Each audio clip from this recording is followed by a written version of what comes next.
Have you ever wondered what goes on behind the scenes of your favorite animated comedy? Tonight, we're diving deep into the wild world of Family Guy with facts so fascinating they might just lull you into the most entertaining sleep of your life. From secret voice acting techniques to hidden Easter eggs that took fans decades to discover, these are the Family Guy facts that will blow your mind. Picture this. It's 1999, and a young animator named Seth MacFarlane is sitting in a cramped office, sketching what would become one of television's most controversial and beloved families. Little did he know that his creation would survive cancellation twice, spark international debates, and become a cultural phenomenon that would define comedy for generations. But here's the thing. The story of Family Guy is far more incredible than anything Peter Griffin could ever dream up. Let's start with something that will immediately grab your attention. Did you know that Family Guy was actually canceled not once, but twice by Fox? The first cancellation happened in 2002 after just 3 seasons. Network executives thought the show was too edgy, too controversial, and frankly, too weird for mainstream television. They were wrong, dead wrong. The show's popularity on Adult Swim and DVD sales were so massive that Fox had no choice but to bring it back in 2005. Then, believe it or not, they canceled it again in 2007. But once again, fan outcry and incredible ratings forced the network to reverse their decision. This makes Family Guy one of the only shows in television history to be resurrected twice by pure fan power. Here's where things get really interesting. Seth MacFarlane, the creative genius behind the show, almost wasn't around to see his creation succeed.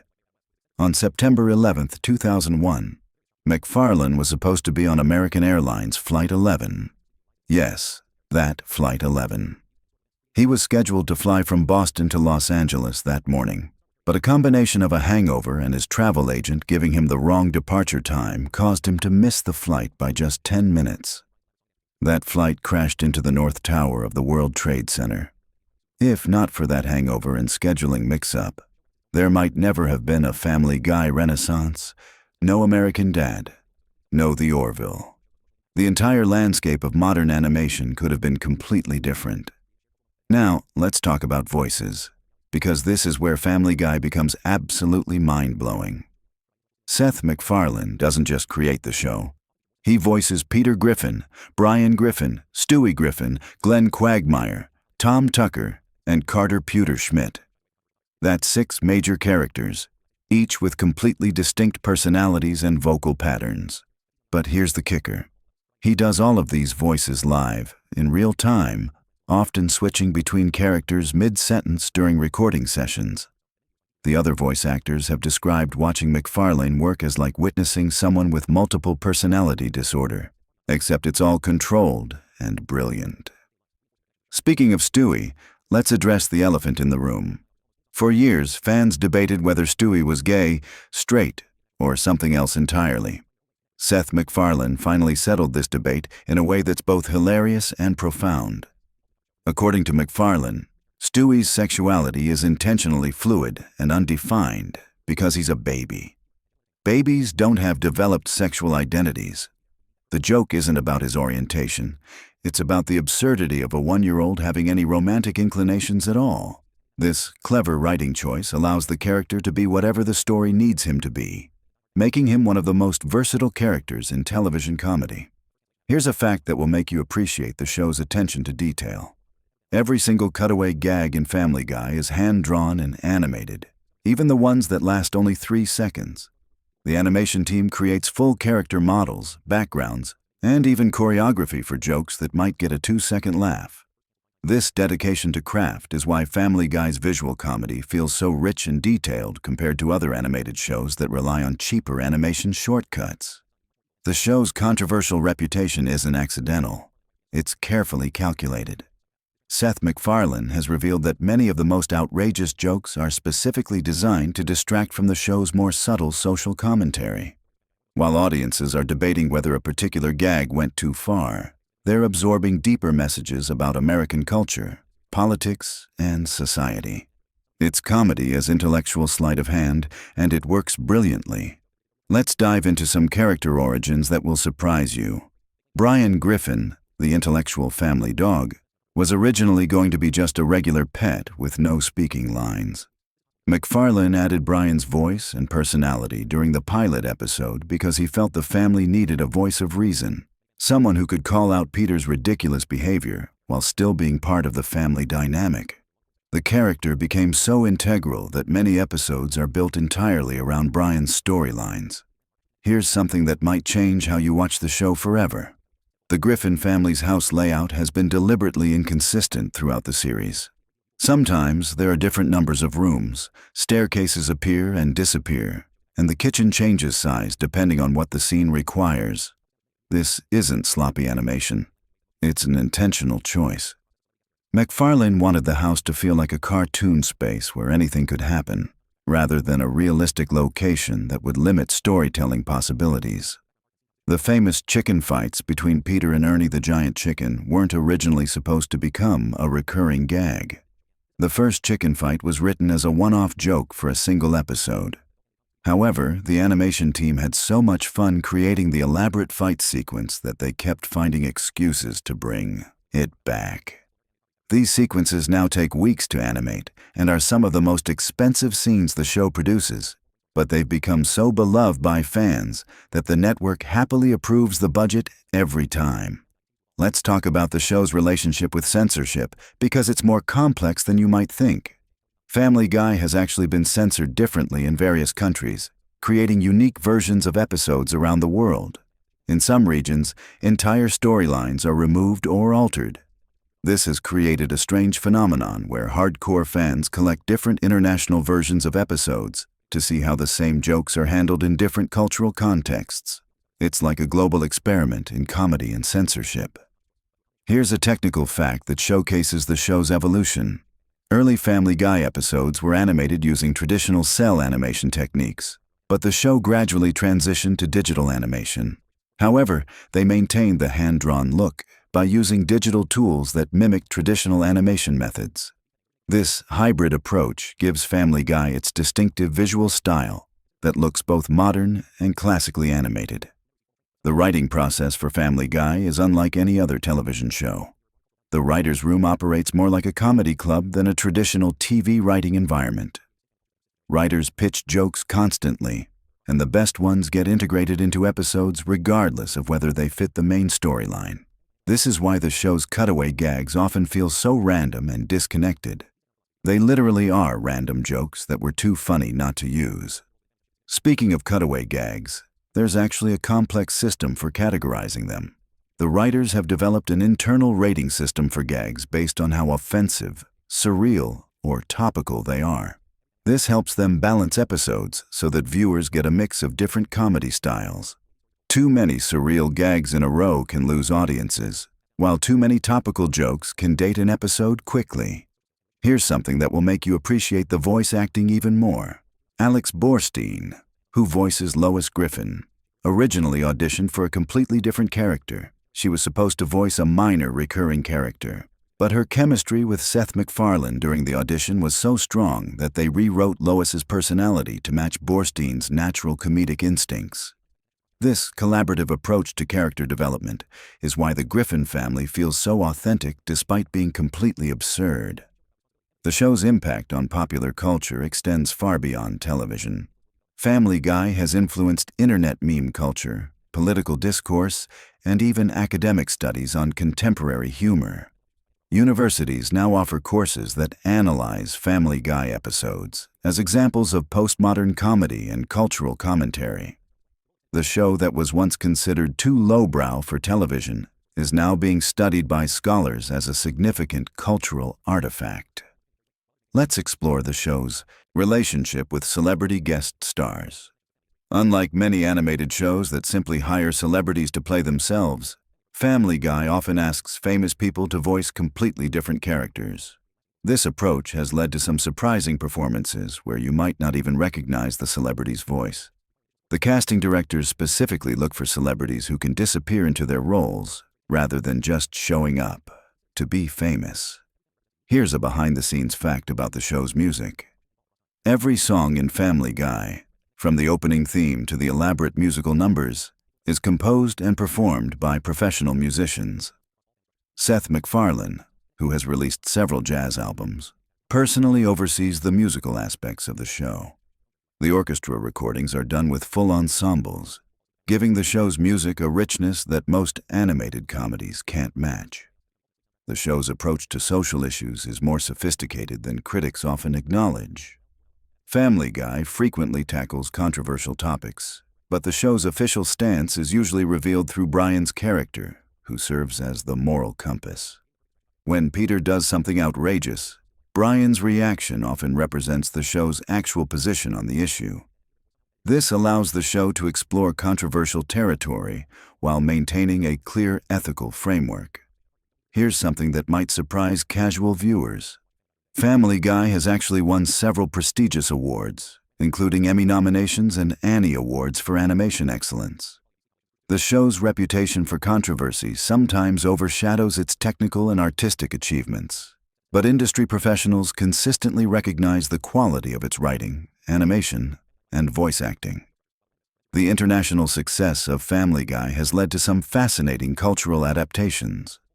In some countries, local writers create original cutaway gags that reference local culture and politics while maintaining the show's overall style.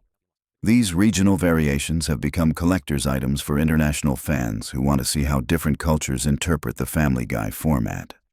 Let's discuss the show's relationship with its own continuity.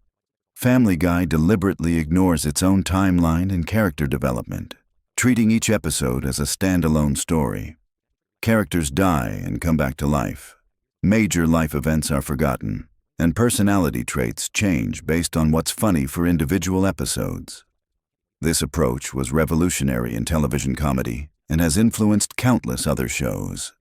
The animation style of Family Guy was specifically designed to be cost-effective while maintaining quality. The character designs use simple shapes and limited color palettes, which makes animation faster and cheaper. However, the show compensates for this simplicity with incredibly detailed backgrounds and elaborate action sequences. This balance between efficiency and spectacle is part of what makes the show economically sustainable. Here's a fact about the show's writing timeline that might surprise you. Family Guy episodes are often written months or even years before they air, which means the writers have to predict which topics will still be relevant by broadcast time. This has led to some episodes that feel incredibly timely and others that reference events or celebrities that are no longer culturally significant. The writers have learned to focus on timeless themes and universal human experiences that will remain funny regardless of when the episode airs. The show's approach to parody is methodical and research-intensive. When Family Guy decides to parody a movie, television show, or cultural phenomenon, the writers study the source material extensively.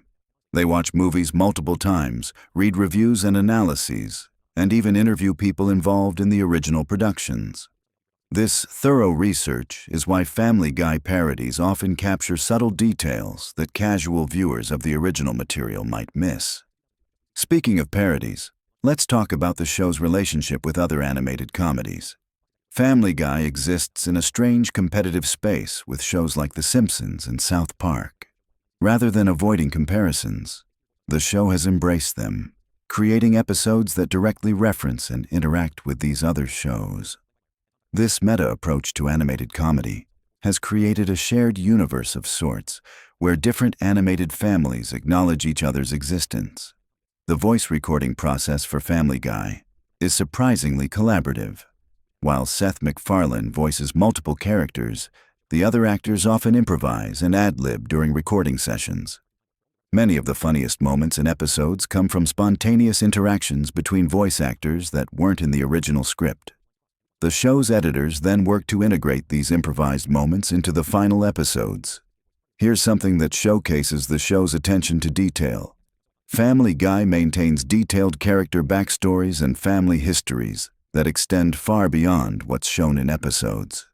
The writers have created extensive biographies for each character, including childhood experiences, educational backgrounds, and psychological profiles. This hidden depth informs how characters react to different situations, even in seemingly random cutaway gags. The show's international broadcast has created some unique censorship challenges. Different countries have different standards for what can be shown on television, which means episodes are edited differently around the world.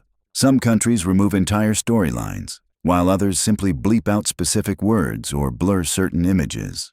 This has created a fascinating study in how different cultures approach comedy and censorship.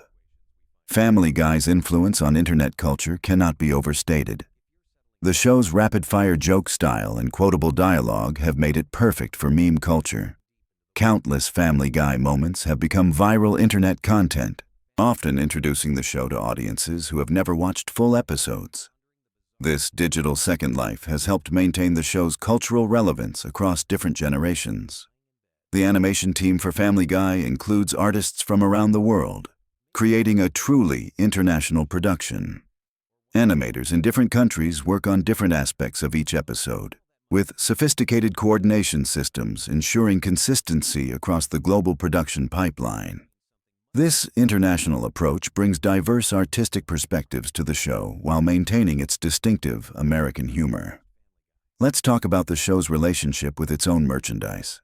Family Guy products range from traditional items like t-shirts and toys to unusual collaborations with high-end fashion brands and gourmet food companies. The show's irreverent attitude extends to its commercial partnerships, often resulting in products that are as surprising and unconventional as the show itself. The show's approach to holiday episodes demonstrates its sophisticated understanding of audience expectations.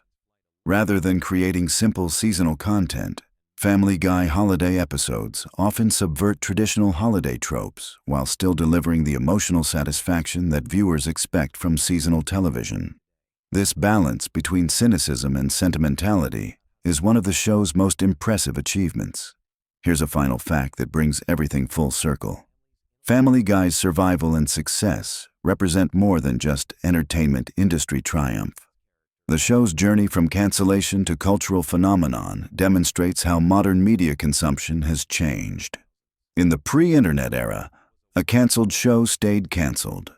But Family Guy's resurrection through DVD sales, syndication, and streaming proved that audiences had more power than anyone realized.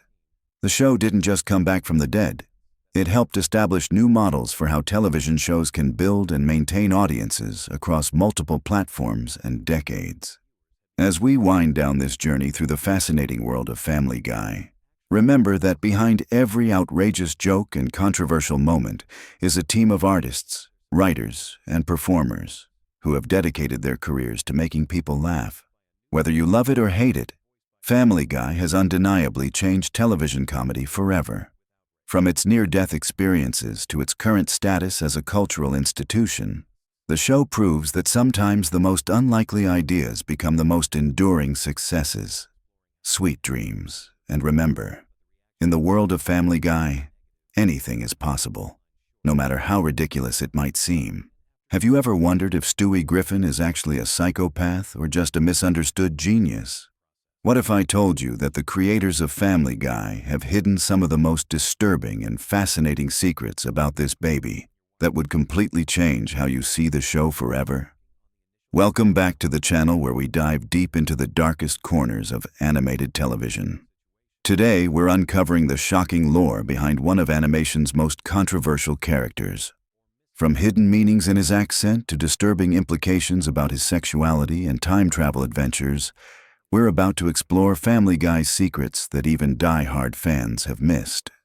But before we start, make sure to hit that subscribe button because this rabbit hole goes deeper than you think, and you won't want to miss what's coming next. Let's start with something that will blow your mind right away. Stewie's British accent isn't just a random character quirk.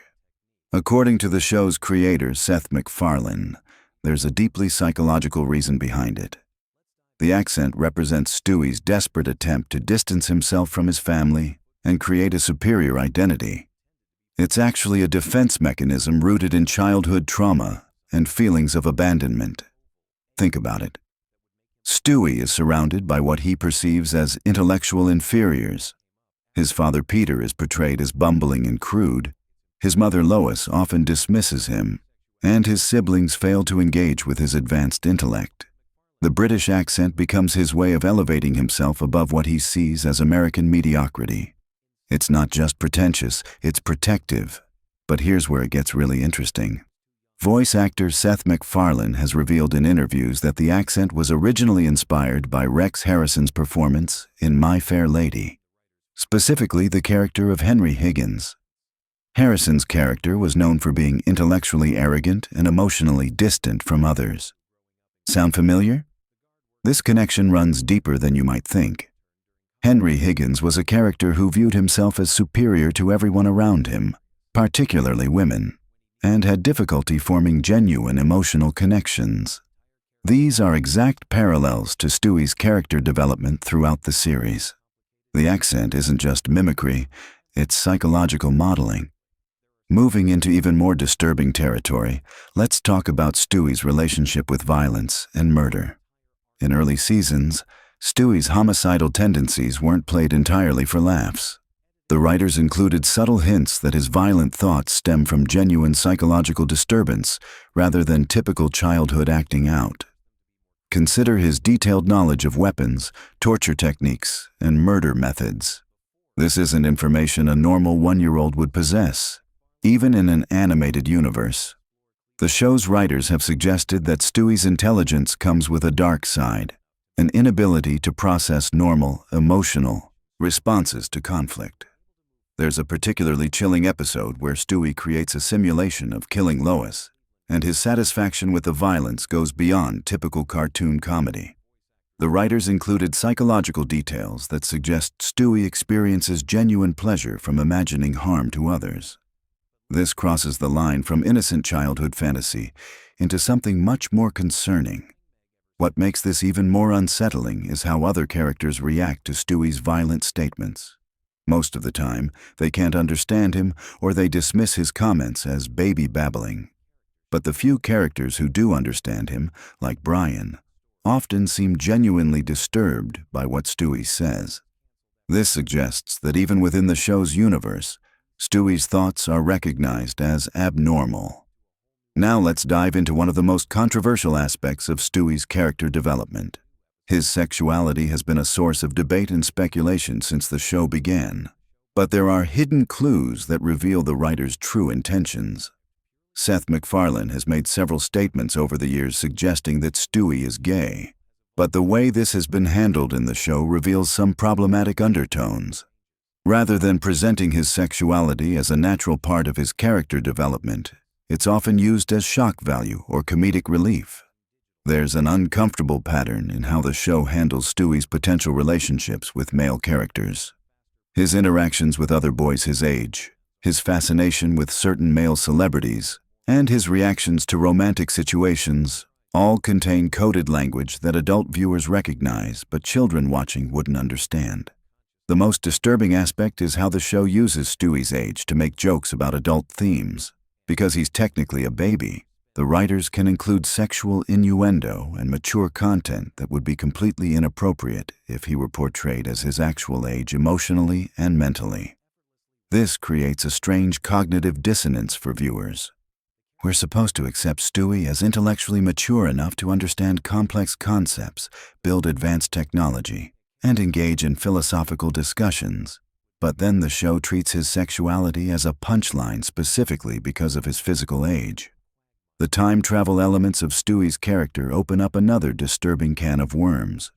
Throughout the series, Stewie has demonstrated the ability to travel through time and alternate dimensions. But if you pay close attention to these episodes, there are implications that Stewie has been manipulating events in ways that benefit him psychologically. Consider the episode where Stewie and Brian travel to different time periods. Stewie shows remarkably little concern for the consequences of changing historical events.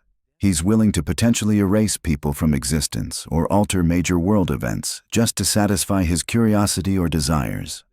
This reveals a fundamental lack of empathy that goes beyond typical childhood selfishness. Stewie understands that his actions can cause suffering to others, but he simply doesn't care.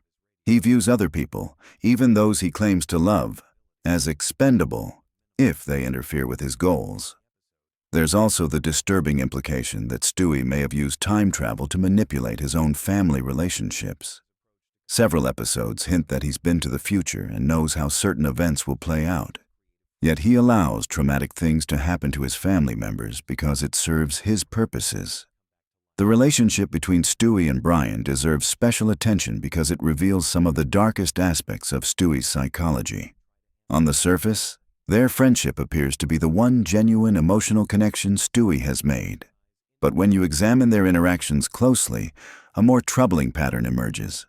Stewie often treats Brian more like a pet than a friend, despite Brian's obvious intelligence and emotional needs. He manipulates Brian's insecurities about his writing career, his drinking problem, and his romantic failures.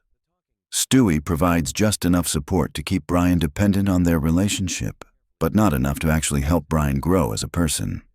This is classic emotional manipulation.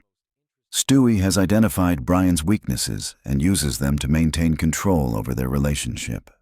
He offers Brian intellectual stimulation and adventure that Brian can't find elsewhere, creating a situation where Brian becomes psychologically dependent on Stewie's attention.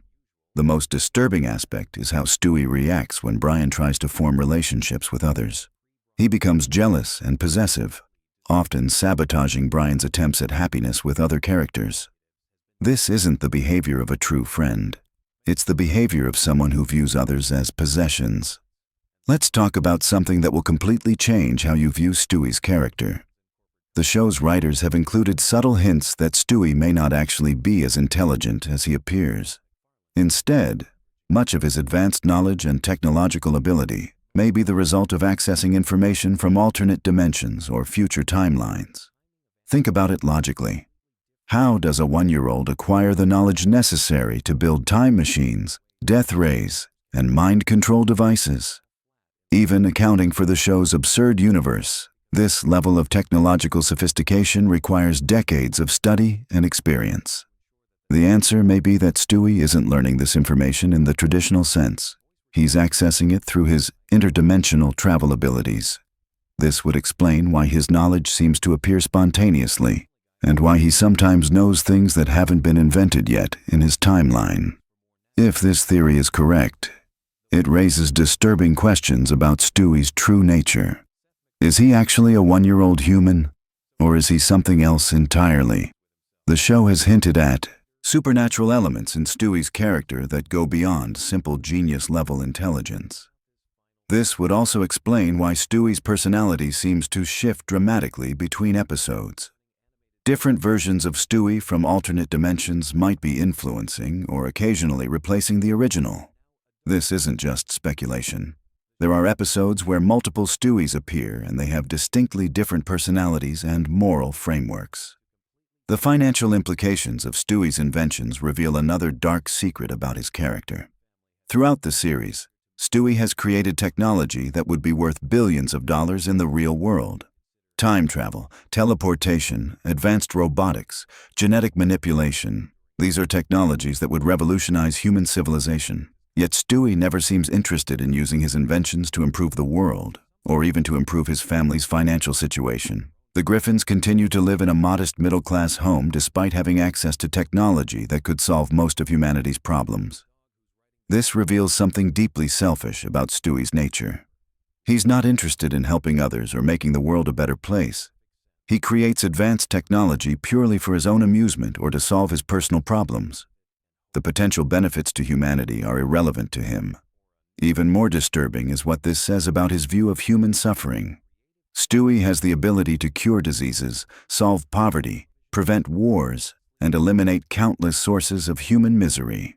His choice not to do so suggests that he views human suffering as either unimportant or potentially entertaining. The show's handling of Stewie's relationship with his parents reveals some of the most psychologically complex aspects of his character.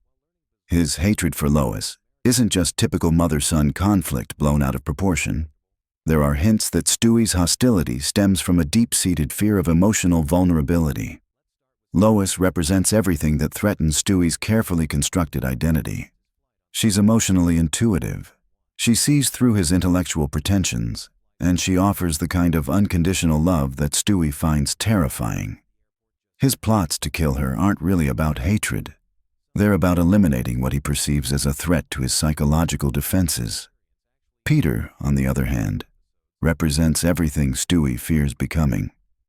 Peter's intellectual limitations, emotional openness, and general contentment with life are the opposite of everything Stewie believes makes him superior. His contempt for Peter is actually a projection of his own insecurities about masculinity and emotional expression.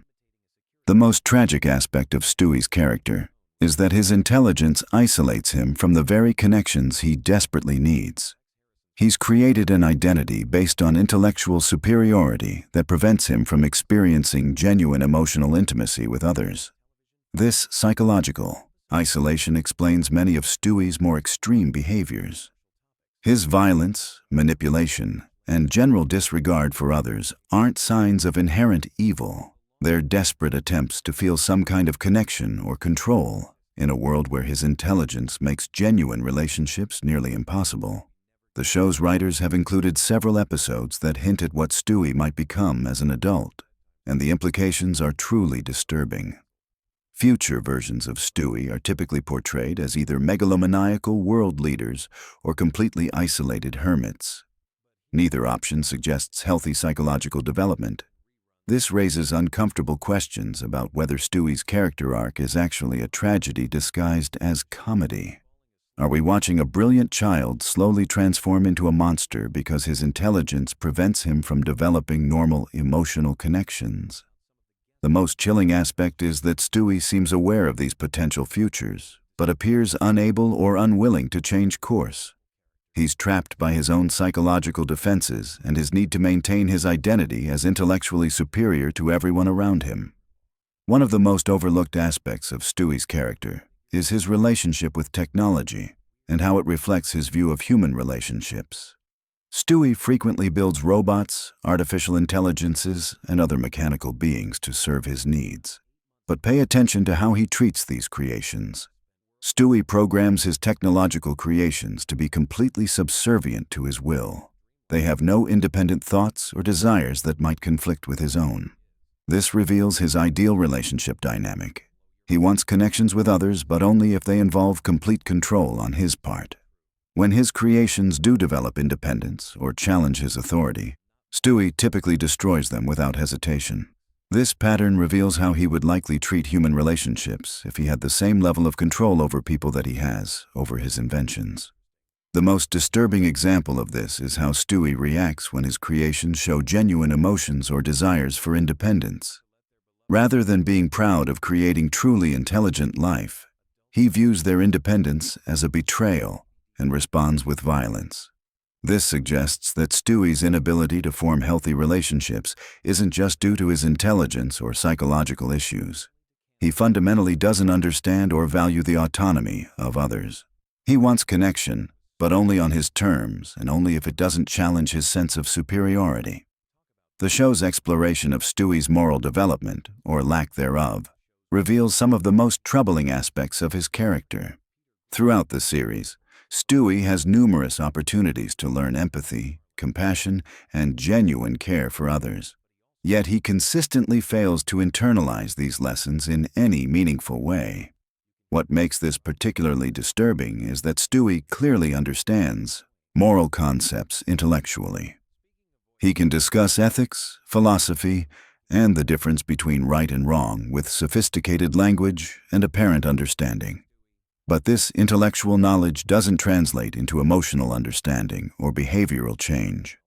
This disconnect between intellectual and emotional intelligence suggests that Stewie may be fundamentally incapable of genuine moral growth. He can understand why others value compassion and empathy, but he cannot experience these emotions himself in any authentic way.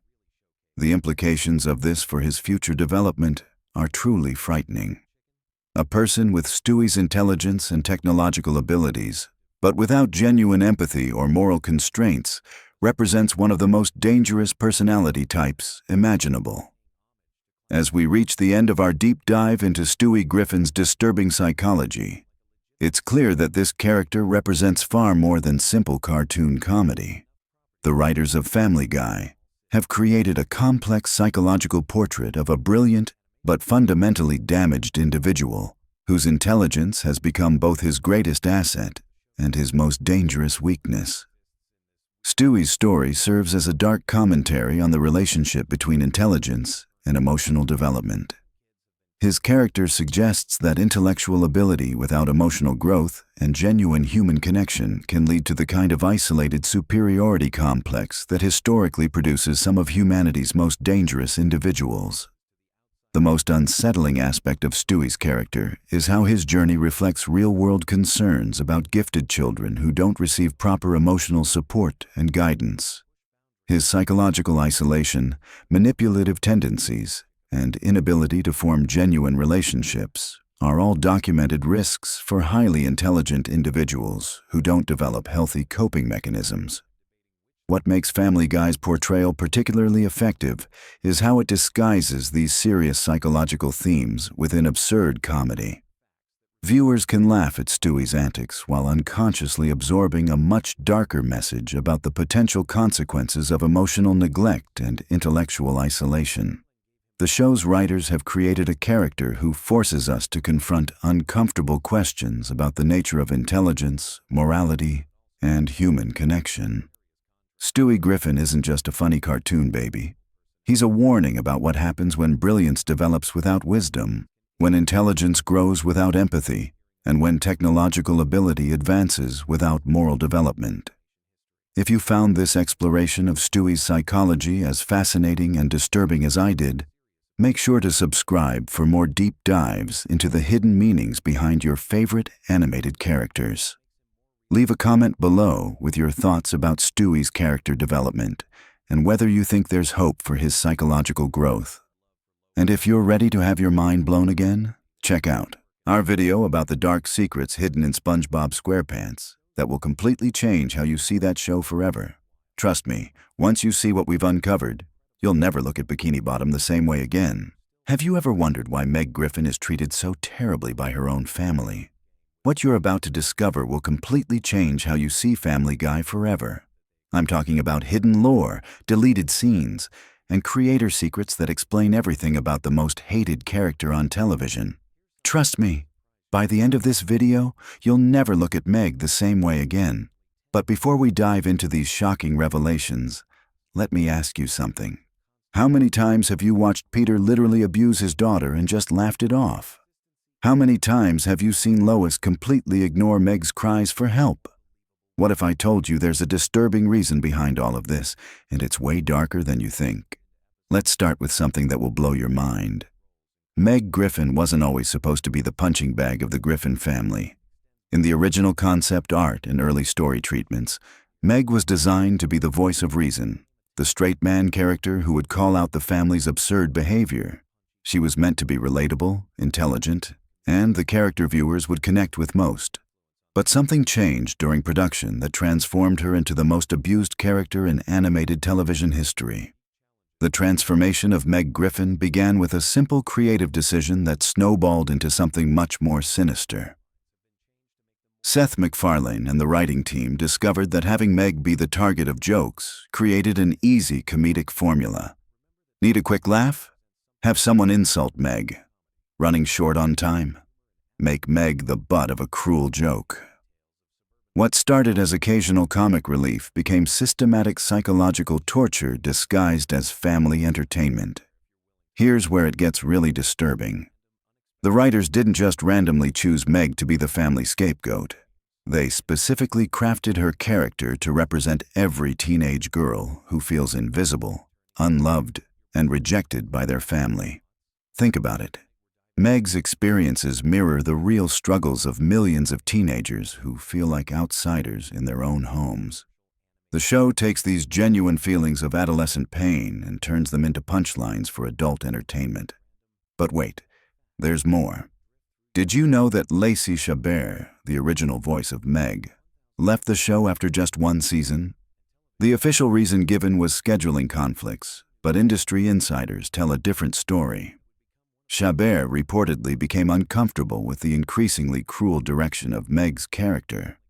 She allegedly expressed concerns about the psychological implications of voicing a character who suffered such relentless abuse, even in a cartoon format. When Mila Kunis took over the role, she brought a different energy to Meg, but the character's treatment only got worse. The writers seemed to interpret Kunis's stronger vocal presence as permission to heap even more abuse on Meg. It's as if they felt they needed to work harder to break down this version of the character, leading to increasingly disturbing storylines and more brutal family dynamics. Let's talk about the episode that was so controversial it was partially rewritten before airing.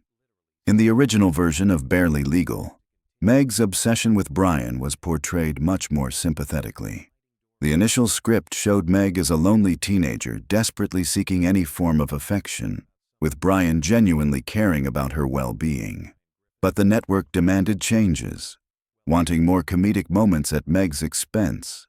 The final version transformed Meg's legitimate emotional needs into creepy stalker behavior, making her the villain of her own story.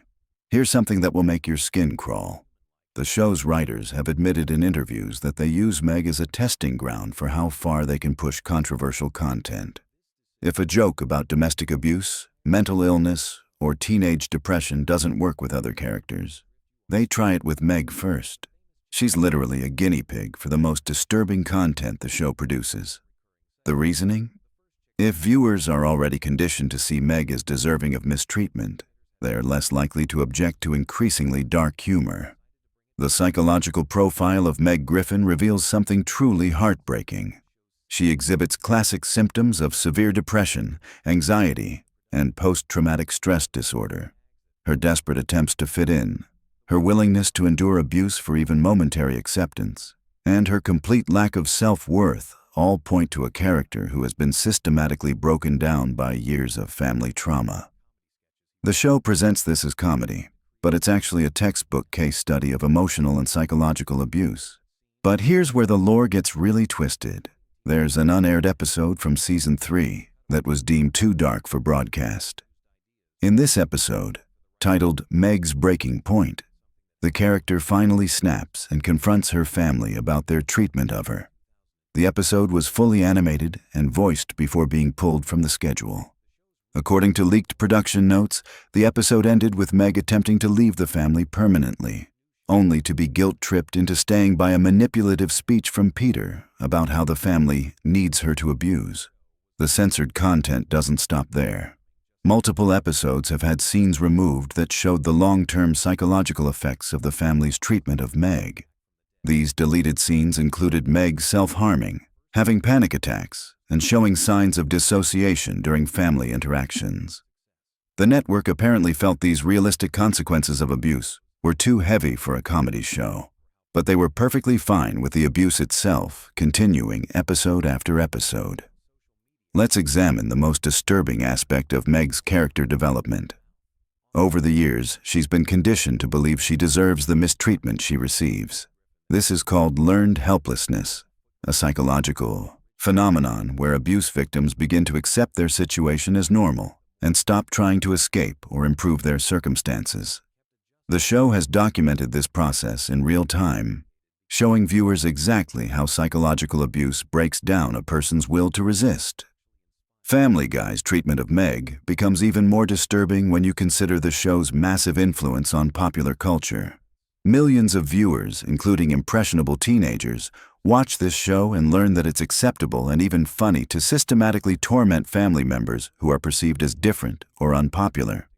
The show has normalized family dysfunction to a degree that's genuinely concerning for child psychologists and family therapists. The voice acting reveals another layer of this disturbing lore. Mila Kunis has admitted in interviews that voicing Meg's more heartbreaking moments genuinely affects her emotionally. She's described having to take breaks during recording sessions when Meg's dialogue becomes too realistic in its portrayal of despair and hopelessness.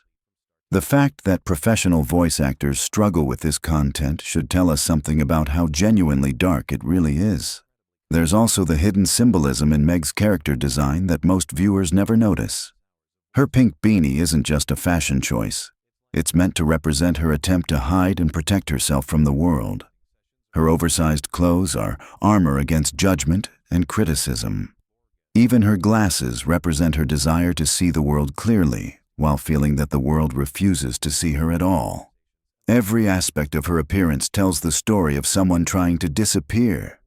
The show's international versions reveal even more disturbing lore about Meg. In several countries, episodes featuring extreme Meg abuse have been edited or banned entirely. Some international broadcasters have added content warnings specifically for Meg-centric episodes, treating them as potentially harmful content rather than simple comedy.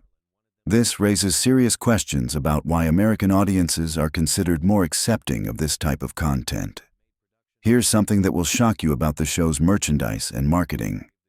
Despite being a main character, Meg is systematically excluded from most Family Guy promotional materials. Official merchandise featuring the Griffin family often leaves Meg out entirely, or places her in the background. This marketing strategy mirrors the character's treatment in the show itself, making her invisible even in promotional contexts. The fan community's relationship with Meg reveals the character's true cultural impact. While most characters have dedicated fan bases, Meg's fans are primarily people who identify with feeling like family outcasts themselves. The character has become an unintentional symbol for anyone who's ever felt unloved, unwanted, or systematically mistreated by those who should care for them most. This wasn't the creator's intention, but it's become Meg's most significant cultural legacy. Recent seasons have included subtle hints that the writers are beginning to recognize the problematic nature of Meg's treatment. There have been episodes where her family's behavior toward her is called out by other characters, and moments where Meg shows unexpected strength and self-respect. However, these moments are always followed by a return to the status quo, suggesting that the show is trapped by its own established dynamics. The most disturbing piece of Family Guy lore involving Meg comes from a writer's room story that was leaked several years ago. During the creation of an episode focused on Meg's birthday, the writing staff apparently spent an entire day brainstorming ways to make her special day as miserable as possible. The goal wasn't comedy. It was seeing how creatively they could torture the character psychologically while maintaining the show's tone. This reveals a level of systematic cruelty in the creative process that goes far beyond simple comedic writing. But perhaps the most shocking revelation about Meg Griffin is what she represents in terms of the show's larger themes. Family Guy isn't actually a show about a dysfunctional family learning to love each other despite their flaws. It's a show about how families can systematically destroy their most vulnerable members while convincing themselves and others that it's all harmless fun. Meg is the canary in the coal mine, the character whose treatment reveals the true darkness lurking beneath the show's comedic surface. The psychological research that's been conducted on Family Guy's impact specifically cites Meg's treatment as potentially harmful to viewers who identify with her character. Studies have shown that prolonged exposure to this type of normalized family abuse can actually affect how viewers perceive their own family dynamics. Young people who see themselves in Meg might begin to accept similar treatment in their own lives as normal or deserved. What makes this even more concerning is the show's longevity and cultural penetration. Meg Griffin has been suffering this abuse for over 2 decades, across hundreds of episodes, reaching billions of viewers worldwide. The character has become one of television's most recognizable symbols of systematic family scapegoating, and that influence extends far beyond entertainment into real social attitudes about family dynamics and acceptable behavior. The voice direction for Meg's character provides another window into how deliberately her suffering is crafted. Voice directors reportedly give specific instructions to emphasize Meg's pain, disappointment, and desperation in ways that make these emotions more pronounced and uncomfortable. The goal isn't just to make her a comedic target, but to make her suffering feel authentic enough to create a specific type of uncomfortable humor that some viewers apparently find entertaining. Industry insiders have revealed that several guest stars have refused to participate in episodes that focused heavily on Meg's mistreatment. Some notable actors and comedians have reportedly declined guest appearances specifically because they were uncomfortable contributing to storylines that portrayed systematic family abuse as comedic entertainment. This behind-the-scenes resistance suggests that even entertainment professionals recognize something disturbing about Meg's treatment. The international psychological community has actually used Family Guy, and specifically Meg's character arc, as a case study in how popular media can normalize abuse dynamics. The show is frequently cited in academic papers about media influence on social attitudes toward family violence and psychological abuse. Meg Griffin has become an unintentional but powerful example of how entertainment can shape cultural attitudes toward vulnerable populations. Here's the most disturbing realization of all. The systematic abuse of Meg Griffin isn't just a byproduct of lazy comedy writing or poor character development.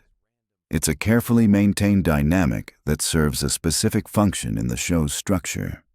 Meg exists to absorb all the darkness that would otherwise make the other characters completely unlikable.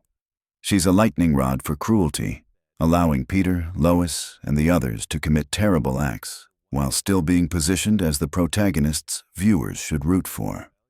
The merchandising data reveals something equally troubling about how the character is perceived by the show's marketing department.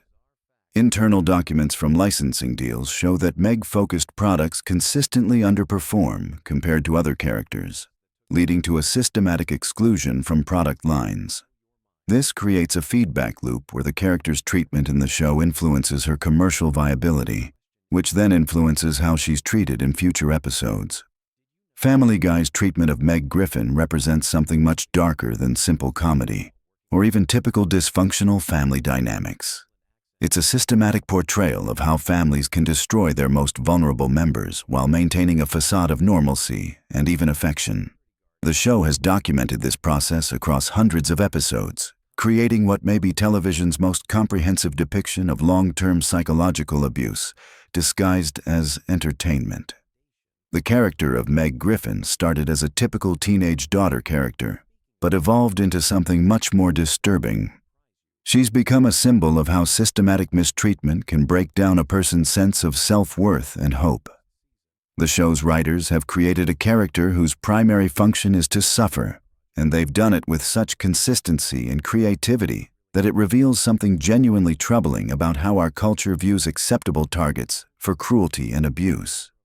So the next time you watch Family Guy and see Meg being mistreated by her family, remember that you're not just watching a simple cartoon comedy.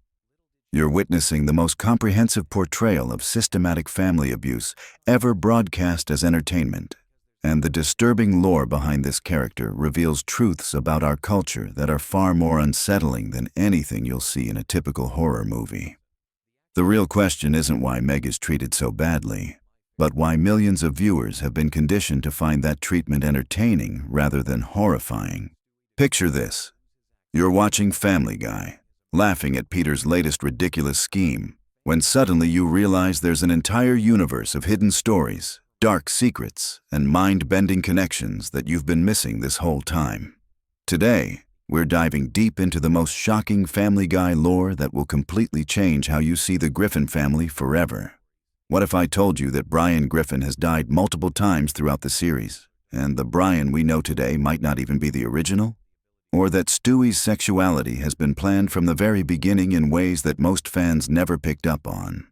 We're about to uncover secrets that even die-hard Family Guy fans have overlooked.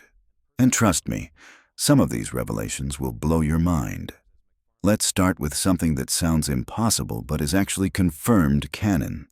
The Griffin family exists in a multiverse where infinite versions of themselves are living completely different lives.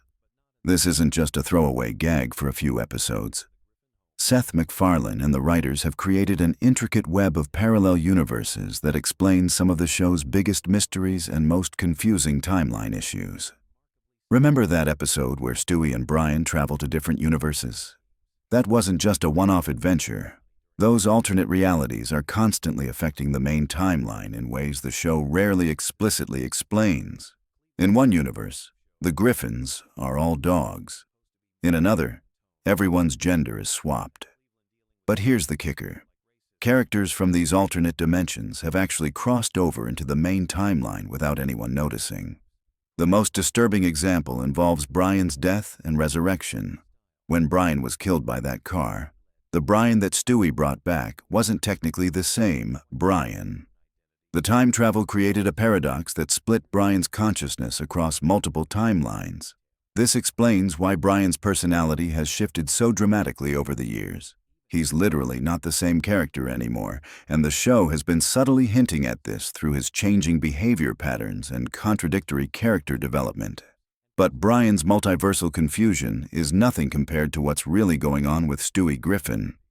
Most fans know that Stewie started as a one-dimensional evil baby stereotype, but the evolution of his character reveals something much more complex than simple character development. Stewie's intelligence isn't just advanced for a baby. It's literally supernatural, and there's evidence throughout the series that suggests he's not entirely human. Seth MacFarlane has dropped hints in interviews that Stewie's advanced intelligence comes from genetic experiments conducted by his real father. And no, we're not talking about Peter. The show has never definitively confirmed Peter as Stewie's biological father, despite what most fans assume. There are multiple episodes where Stewie's parentage is questioned, and when you piece together all the clues, a shocking picture emerges. Consider this. Stewie has built time machines, death rays, and teleportation devices using materials he somehow acquires as an infant. He speaks with a sophisticated British accent, despite being born in Rhode Island to parents with American accents. He demonstrates knowledge of complex scientific principles that would challenge PhD researchers. This isn't just cartoon logic. It's the result of genetic manipulation by a character we've met but never suspected. Francis Griffin, Peter's father, isn't just a religious fanatic. He's been secretly involved in genetic research for decades, using his religious connections as a front for experimental work on human enhancement. Stewie's intelligence, his early violent tendencies, and even his eventual character growth are all part of a long-term experiment in human development. Francis has been observing Stewie's progress throughout the series, appearing in episodes specifically to monitor his development. This explains why Stewie's character has evolved from purely evil to complex and multifaceted. It's not character development. It's the natural progression of Francis's experiment, reaching different phases. Stewie's growing emotional intelligence and his complicated relationship with his sexuality aren't random character choices. They're predictable outcomes of genetic modifications designed to create a superior human being. Speaking of Stewie's sexuality, the show's handling of this aspect reveals another layer of hidden lore that most viewers miss completely.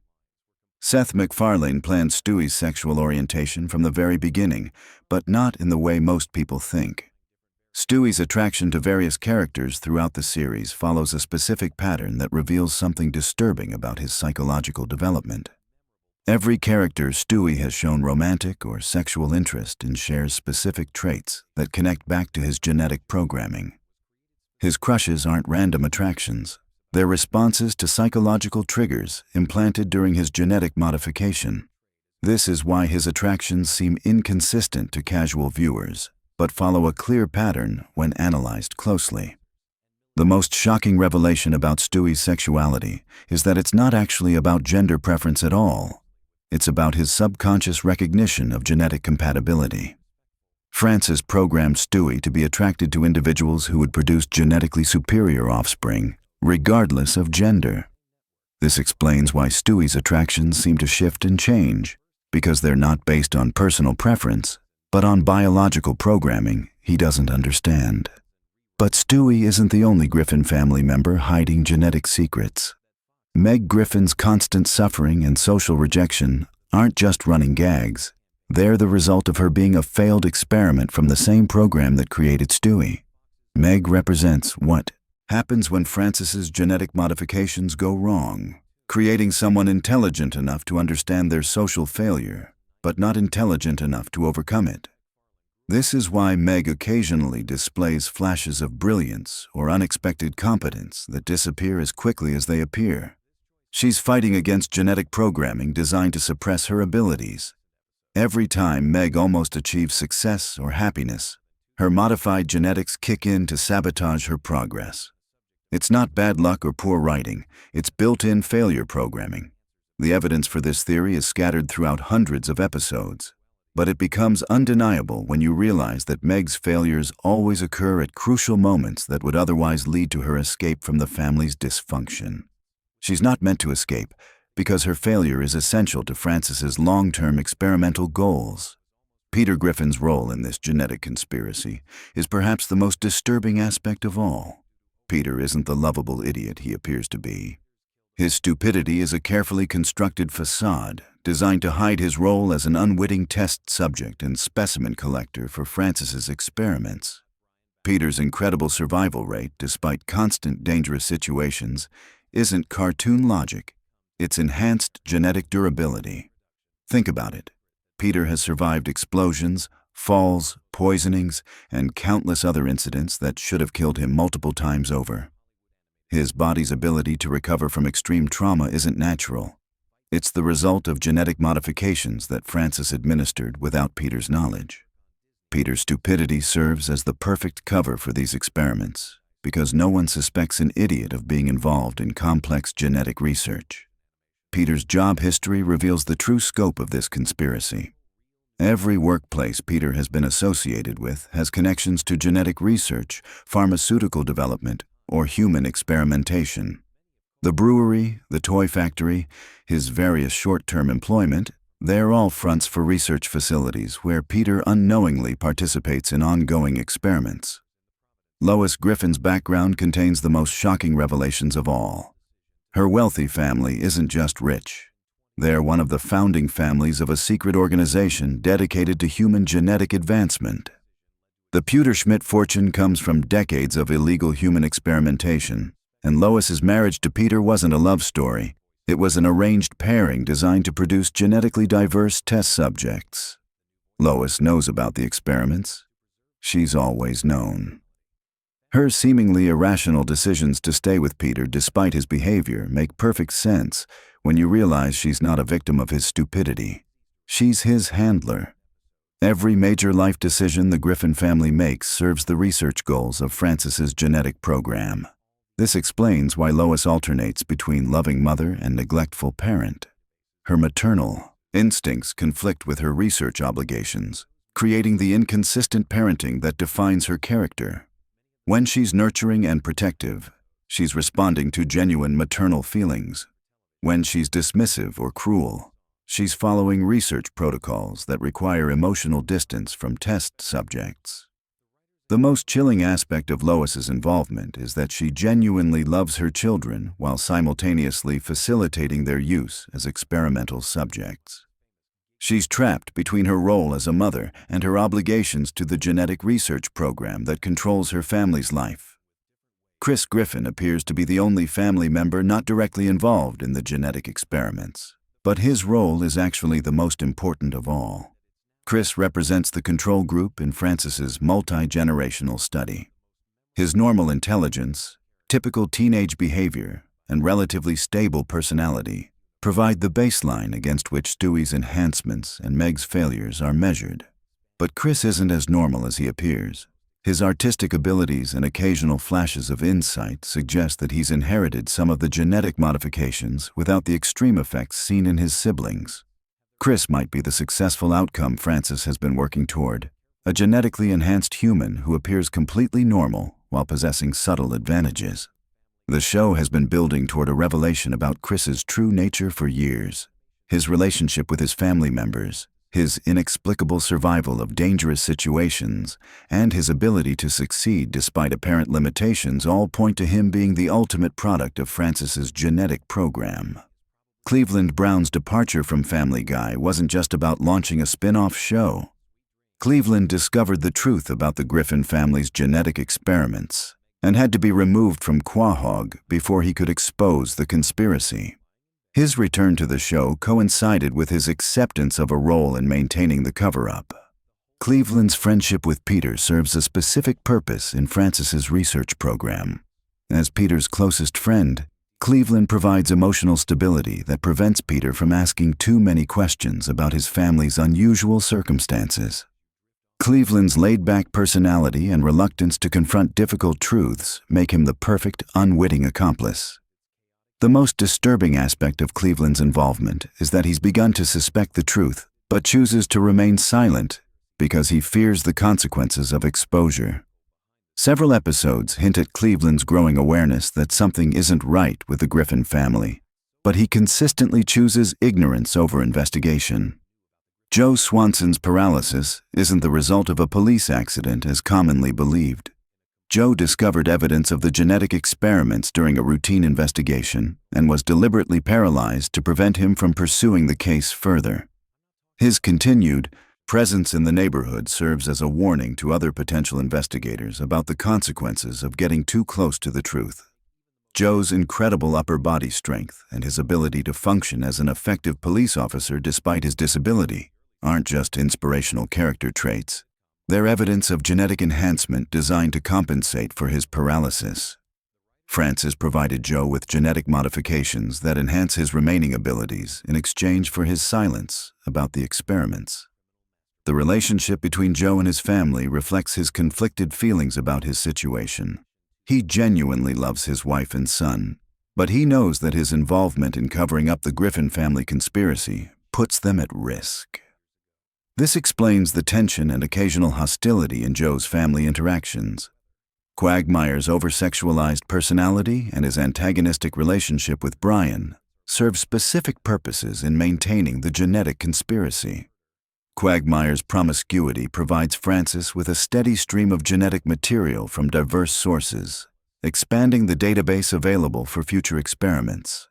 His hatred of Brian stems from his subconscious recognition that Brian represents a threat to the stability of the experimental environment. Quagmire's pilot career allows him to transport research materials and subjects without detection. His frequent travel provides the perfect cover for moving genetic samples, experimental equipment, and even human subjects between research facilities. The show has never fully explained how Quagmire maintains his lifestyle on a pilot's salary, but his involvement in the genetic research program provides the missing financial motivation. The most shocking aspect of Quagmire's role is that his sexual behavior isn't driven by personal desire, but by genetic programming designed to maximize reproductive output for research purposes. Quagmire is as much a victim of Francis's experiments as the Griffin family, but his programming prevents him from recognizing his exploitation. Dr. Hartman's medical incompetence isn't genuine stupidity. It's deliberate malpractice designed to cover up the genetic modifications in his patients. Every member of the Griffin family displays physical and psychological traits that would be immediately obvious to any competent physician, but Dr. Hartman consistently fails to notice or investigate these anomalies. Dr. Hartman's medical practice serves as the primary interface between Francis's research program and the subjects. Routine medical appointments provide opportunities to monitor the effects of genetic modifications, administer new treatments, and collect biological samples without arousing suspicion. The families trust Dr. Hartman with their health, never suspecting that he's actively working against their best interests. The most disturbing aspect of Dr. Hartman's involvement is that he genuinely believes he's helping his patients while simultaneously facilitating their exploitation. Francis has convinced Dr. Hartman that the genetic modifications are beneficial medical treatments, not experimental procedures. Dr. Hartman's incompetence isn't an act. It's programmed blindness to the ethical implications of his actions. The town of Quahog itself has been specifically chosen and modified to support Francis's genetic research program. The unusual concentration of bizarre characters and impossible situations isn't coincidental. It's the result of decades of careful population management and environmental manipulation. Every major location in Quahog serves a purpose in the research program. The Drunken Clam provides a controlled social environment for observing subject behavior. The Quahog Mall offers opportunities for psychological testing through consumer behavior analysis. Even the local news station serves as the information control mechanism to prevent subjects from learning about their situation. The most shocking revelation about Quahog is that many of its residents aren't permanent inhabitants, but rotating research subjects brought in for specific experiments. The town's population includes people from around the world who believe they're participating in legitimate research studies, while actually serving as unknowing test subjects for genetic modification programs. Mayor West's apparent insanity isn't a character quirk. It's the result of early genetic modification experiments that damaged his brain. Francis keeps Mayor West in power because his unpredictable behavior provides perfect cover for the unusual events that result from ongoing research activities. No one questions strange occurrences in a town run by an insane mayor. The supernatural and science fiction elements that occasionally appear in Family Guy aren't random cartoon logic. They're leaked information about the true scope of Francis's research program. Time travel, alternate dimensions, and genetic modifications are all real technologies being developed and tested in Quahog under the cover of cartoon impossibility. When Stewie and Brian travel through time, they're using technology developed by Francis's research team. When characters encounter aliens or supernatural beings, they're interacting with other victims of genetic experimentation whose modifications have progressed to extreme levels. The show presents these events as comedy to prevent viewers from recognizing them as documentations of actual scientific research. The most terrifying aspect of this revelation is that Family Guy isn't entirely fictional. Seth MacFarlane has been using the show as a way to reveal information about real genetic experiments while maintaining plausible deniability by presenting the information as comedy. The more ridiculous the situation appears, the more likely it is to contain genuine information about secret research programs. This explains why Family Guy has remained popular despite its apparently random and inconsistent storytelling. Viewers subconsciously recognize the truth hidden within the comedy, creating a psychological response that feels like entertainment but actually represents recognition of suppressed knowledge about human genetic manipulation. The implications of this hidden lore extend far beyond the show itself. If Family Guy is documenting real genetic research, then similar programs might be operating in communities around the world, using entertainment media as cover for revealing their activities. The show's international popularity might be part of a larger program to gradually accustomate global audiences to the reality of human genetic modification. The Griffin family's story isn't ending with the revelation of their experimental nature.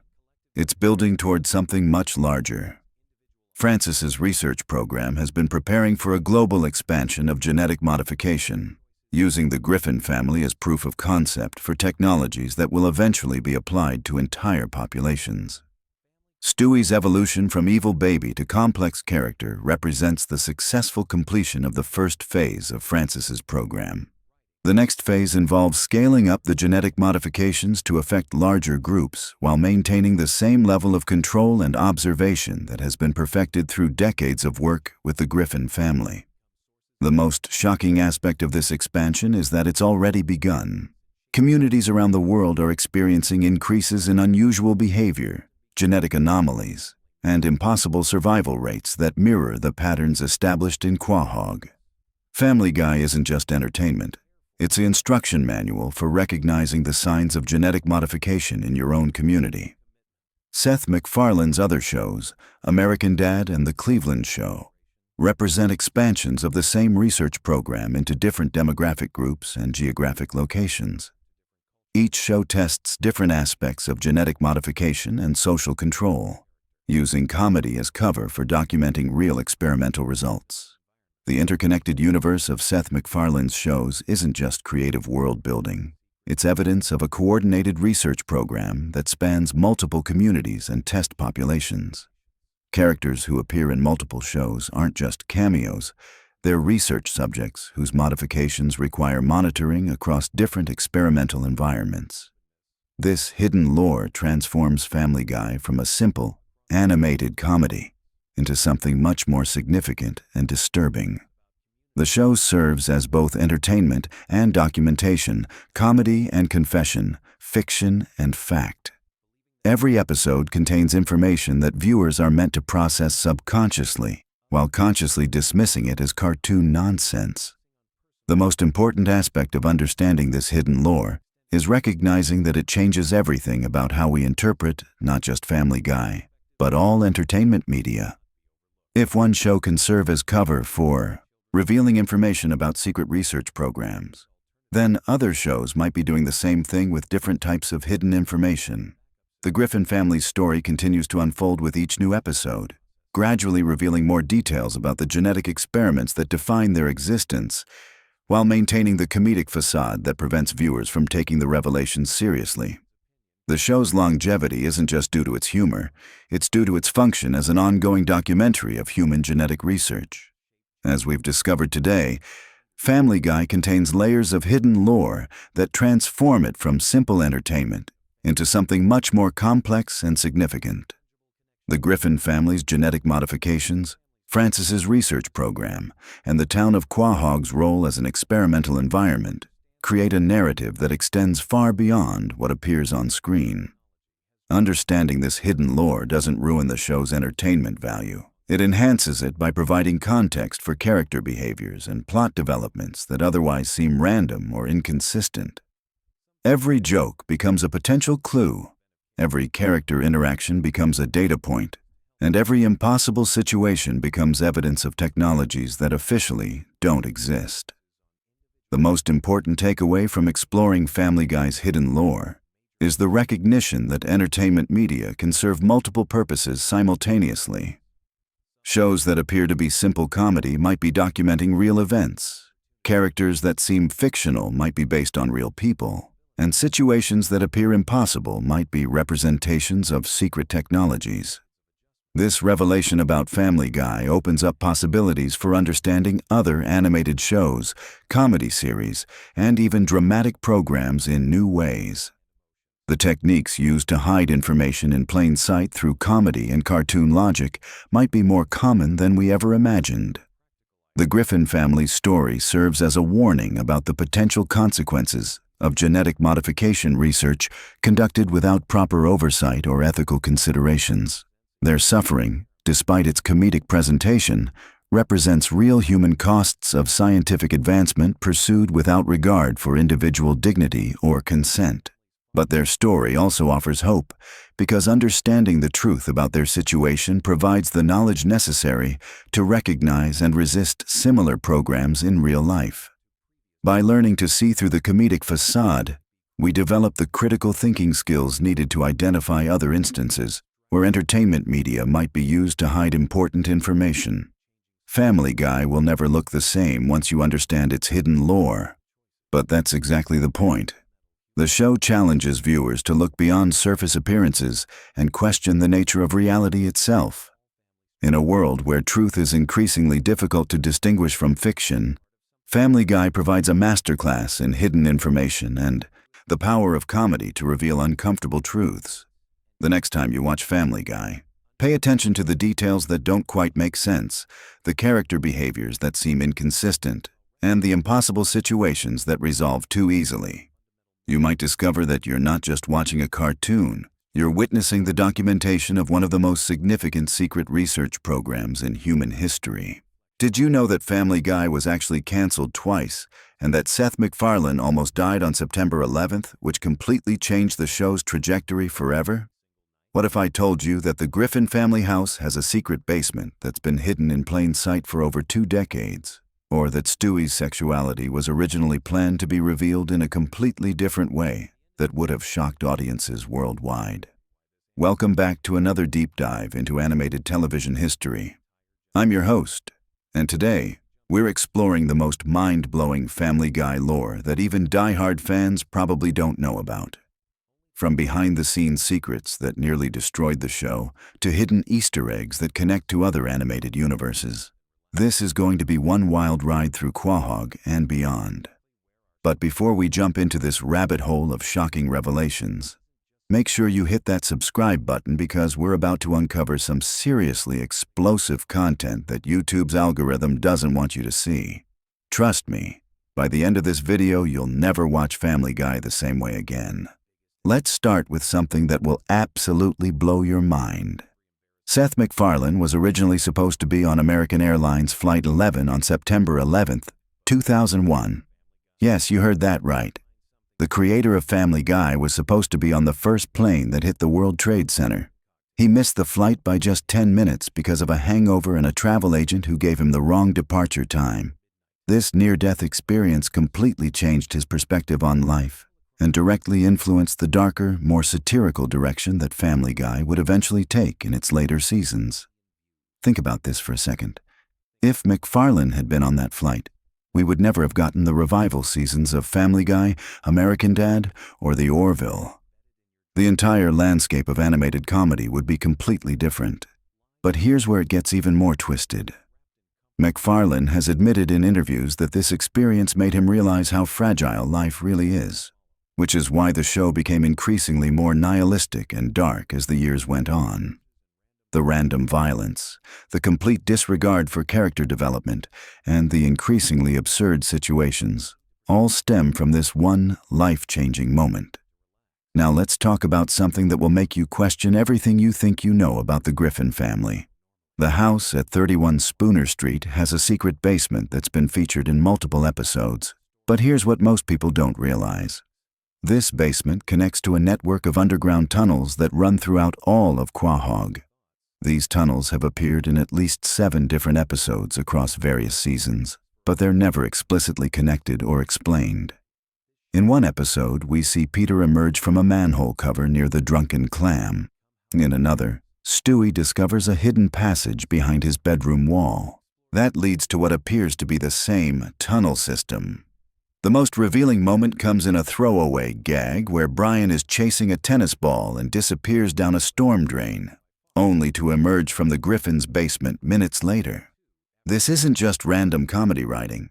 There's actually a consistent underground geography to Quahog that the writers have been building for years. But here's where it gets really interesting.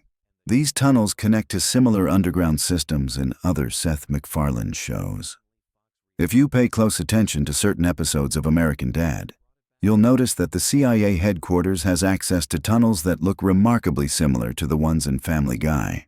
There's even a brief scene in the Cleveland show where Cleveland falls through his floorboards and lands in what appears to be the same tunnel system before the scene cuts away. This suggests that all of MacFarlane's animated universes might actually be connected through this underground network. It's like a multiverse theory, but instead of parallel dimensions, it's all happening in the same world with hidden connections that most viewers never notice. Speaking of hidden connections, let's talk about Stewie Griffin and the most controversial aspect of his character development. Everyone knows that Stewie's sexuality has been a topic of debate for years, with MacFarlane giving contradictory statements about whether the character is gay, straight, or something else entirely. But here's what most people don't know. There was originally a planned storyline that would have definitively answered this question, and it was going to be revealed in the most shocking way possible. According to leaked production documents from 2008, there was a planned 2-part episode called Stewie's Choice that would have featured an adult version of Stewie traveling back in time to have a conversation with his infant self about his future identity. The adult Stewie was going to reveal that he's actually pansexual, and that his early obsession with matricide was actually a misdirected expression of his confusion about his own identity and place in the world. The episode was going to explore how Stewie's advanced intelligence and emotional maturity as an infant made him aware of concepts and feelings that he couldn't properly process or understand. His violent fantasies about Lois were supposed to represent his frustration with being trapped in a body and family situation that couldn't accommodate his true nature. It would have been groundbreaking television, addressing themes of identity, sexuality, and family dynamics in a way that animated comedy had never attempted before. But the episode was scrapped at the last minute because Fox executives were concerned about the potential backlash from conservative viewers and advertisers. Instead, we got the ambiguous approach that the show has maintained ever since, with Stewie's sexuality remaining deliberately unclear. MacFarlane has expressed regret about this decision in later interviews, saying that he wishes he had fought harder to tell that story. This brings us to one of the most shocking pieces of Family Guy lore that involves the show's cancellation and revival. Most fans know that Family Guy was canceled after 3 seasons and then brought back due to strong DVD sales and Adult Swim reruns. But what most people don't know is that during the cancellation period, there was a secret season that was produced but never aired. This lost season, sometimes referred to as Season 0, by animators who worked on it, consisted of 13 episodes that were completed between 2003 and 2004. These episodes were darker, more experimental, and pushed boundaries that even the current version of Family Guy wouldn't dare cross. One episode featured Peter accidentally killing a neighbor and the entire family having to cover it up. Another showed Brian dealing with severe depression and contemplating suicide after a failed relationship. The most controversial episode in this lost season was titled The Real Quahog, and it was essentially a behind-the-scenes look at what the Griffin family's life would be like if they were real people instead of cartoon characters. It showed them dealing with real consequences for their actions, real trauma from their experiences, and real psychological damage from the constant chaos in their lives. Peter was portrayed as an alcoholic with severe brain damage from his countless accidents. Lois was shown struggling with depression and prescription drug abuse. Chris was in therapy for the emotional abuse he'd suffered, and Meg was revealed to be self-harming as a way to cope with her family's treatment of her.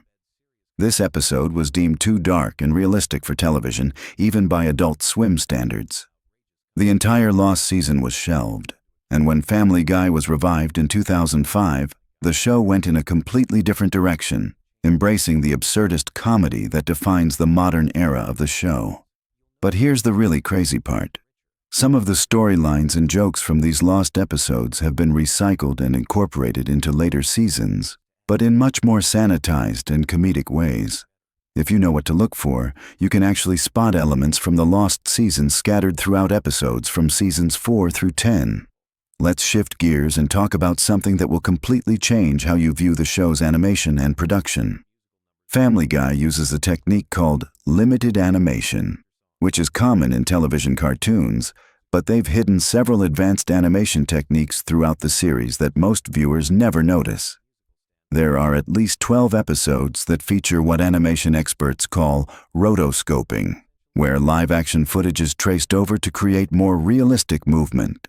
This technique was used primarily in fight scenes and dance sequences, but it was also used in some of the show's most emotional moments to create more nuanced facial expressions and body language. The most impressive example of this is in the episode where Brian and Stewie are trapped in a bank vault.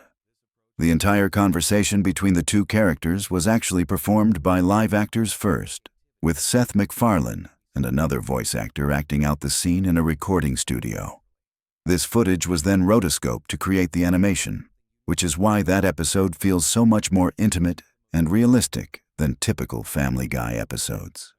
This technique has been used sparingly throughout the series, always in moments where the writers wanted to create genuine emotional connection with the audience. It's one of the reasons why certain episodes feel so much more impactful than others, even though most viewers can't pinpoint exactly why. Now let's dive into something that connects Family Guy to real-world events in ways that are both fascinating and slightly disturbing. The show has accidentally predicted or coincidentally referenced several major news events before they actually happened. This isn't just about the Boston Marathon bombing episode that was pulled from circulation. There are dozens of smaller predictions and coincidences that suggest either incredible luck or some kind of insider knowledge. In a 2001 episode, there's a throwaway joke about airport security being ineffective that aired just 2 months before September 11th. A 2003 episode featured a gag about a pandemic shutting down the world that's eerily similar to what happened with COVID-19 17 years later. There's even an episode from 2007 that jokes about social media destroying democracy, which feels remarkably prescient given everything that's happened with Facebook and Twitter in recent years. The most unsettling prediction came in a 2004 episode that featured a throwaway gag about a reality TV star becoming president and destroying American foreign policy. This was 5 years before Donald Trump even appeared on The Apprentice, and 13 years before he actually became president. These coincidences have led to conspiracy theories about the show's writers having inside information or being part of some larger cultural manipulation scheme. While that's obviously nonsense, it does highlight how satirical comedy often accidentally stumbles onto truth by exaggerating current trends to their logical extremes. Here's something that will blow your mind about the show's voice acting. Seth MacFarlane doesn't just voice multiple main characters. He actually performs entire conversations with himself. acting out complex emotional scenes between different characters in real time. This requires an incredible level of vocal and emotional control that most people don't appreciate. But here's the really impressive part. MacFarlane has admitted that he sometimes gets so deep into character during recording sessions that he actually forgets which voice he's supposed to be using. There are outtakes where you can hear him starting a line as Peter and finishing it as Brian, or beginning as Stewie and ending as Quagmire. These mistakes are usually caught in editing, but occasionally they make it into the final episode as intentional jokes or character moments. The most impressive vocal performance in the show's history is probably the episode where Stewie and Brian are trapped in the vault, which we mentioned earlier. MacFarlane performed both sides of that 20-minute conversation live, switching between characters fluidly while maintaining the emotional authenticity of both performances. It's a masterclass in voice acting that most people take for granted because they're focused on the jokes and story. Let's talk about something that connects Family Guy to the broader world of animation in ways that most people never realize. The show has actually influenced the development of animation technology in significant ways. The techniques developed for Family Guy's cutaway gags have been adopted by other animated shows, and some of the software innovations created specifically for Family Guy are now industry standard. The show was one of the first animated series to use digital ink and paint techniques exclusively, abandoning traditional cell animation years before other shows made the switch.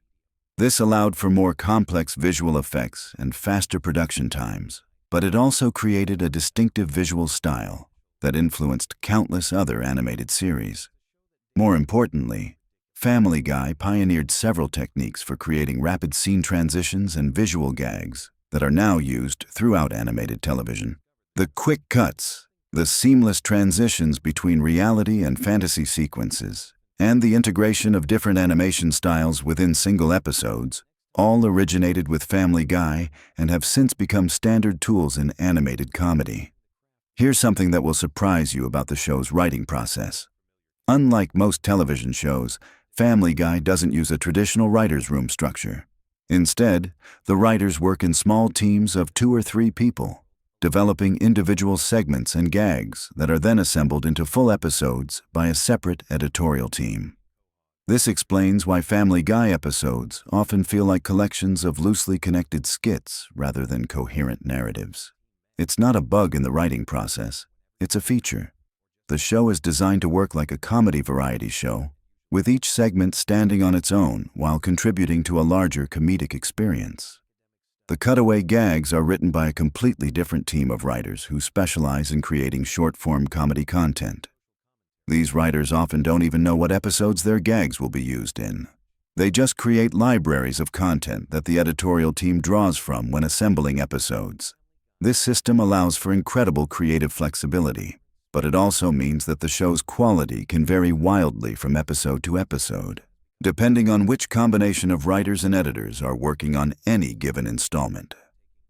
Now let's explore something that connects Family Guy to other forms of media in unexpected ways.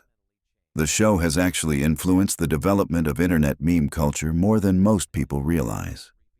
Many of the comedic techniques that are now standard in online comedy content originated with Family Guy's approach to humor. The random cutaway gag structure that defines Family Guy is essentially the same format used in modern social media content, where short, disconnected pieces of entertainment are strung together to create longer experiences. The show's influence can be seen in everything from TikTok videos to YouTube compilations to internet memes. More specifically, Family Guy popularized the idea of referential humor that doesn't require deep knowledge of the reference to be funny. The show's pop culture parodies work even if you don't know what's being parodied, which is now a fundamental principle of internet comedy. As we wrap up this deep dive into Family Guy lore, let's talk about the most shocking revelation of all. There's evidence to suggest that the show is actually much more carefully planned and deliberately crafted than its chaotic surface suggests. Despite appearing random and improvisational, Family Guy follows complex narrative patterns and character development arcs that span multiple seasons. The show uses what narrative theorists call spiral storytelling, where characters appear to remain static, but actually undergo subtle changes that accumulate over time. Peter may seem like the same character he was in Season 1, but if you watch carefully, you can see how his experiences have gradually shaped his worldview and behavior patterns. This sophisticated storytelling approach is disguised by the show's crude humor and seemingly random structure, but it's there for viewers who know how to look for it. It's one of the reasons why Family Guy has remained culturally relevant for over 2 decades, while many other animated comedies have faded into obscurity. The show's longevity isn't just due to its shock value or pop culture references. It's because underneath all the chaos and controversy, there's actually a carefully constructed narrative universe with consistent internal logic and genuine character development. So there you have it. Family Guy isn't just a random collection of offensive jokes and pop culture references. It's a complex, carefully crafted piece of entertainment that has influenced animation technology, comedy writing, internet culture, and narrative television in ways that most people never realize. These revelations should completely change how you watch the show going forward. Every episode contains layers of meaning, technical innovation, and cultural commentary that extend far beyond the surface-level humor. The Griffin family's adventures in Quahog are actually part of a much larger and more sophisticated entertainment universe than anyone could have imagined. If this video opened your eyes to the hidden depths of Family Guy, make sure you like and subscribe for more deep dives into the secret histories of your favorite shows. And let me know in the comments which piece of Family Guy lore surprised you the most. Until next time, keep looking for the hidden stories behind the stories you think you know. Have you ever wondered what happens when you dive deep into the chaotic world of Family Guy at 3 in the morning? Tonight, we're exploring the surprisingly intricate lore behind one of television's most outrageous animated families. And trust me, there are secrets hiding in plain sight that will completely change how you see this show forever. Picture this. You're settling in for the night, your mind racing with the day's stress, and you need something familiar yet engaging enough to help you drift off. Family Guy might seem like simple comedy on the surface, but beneath those crude jokes and cutaway gags lies a surprisingly complex universe filled with recurring mysteries, hidden connections, and character developments that span over 2 decades of television history. Let's start our journey in the fictional town of Quahog, Rhode Island, where the Griffin family has been causing mayhem since 1999. But here's something most viewers never notice. Quahog isn't just a random setting. The name itself comes from the Quahog clam, native to Rhode Island waters, and creator Seth MacFarlane chose this location specifically because Rhode Island represents the perfect blend of New England quaintness and working-class authenticity that defines the show's core identity. The Griffin House at 31 Spooner Street has been the epicenter of countless adventures.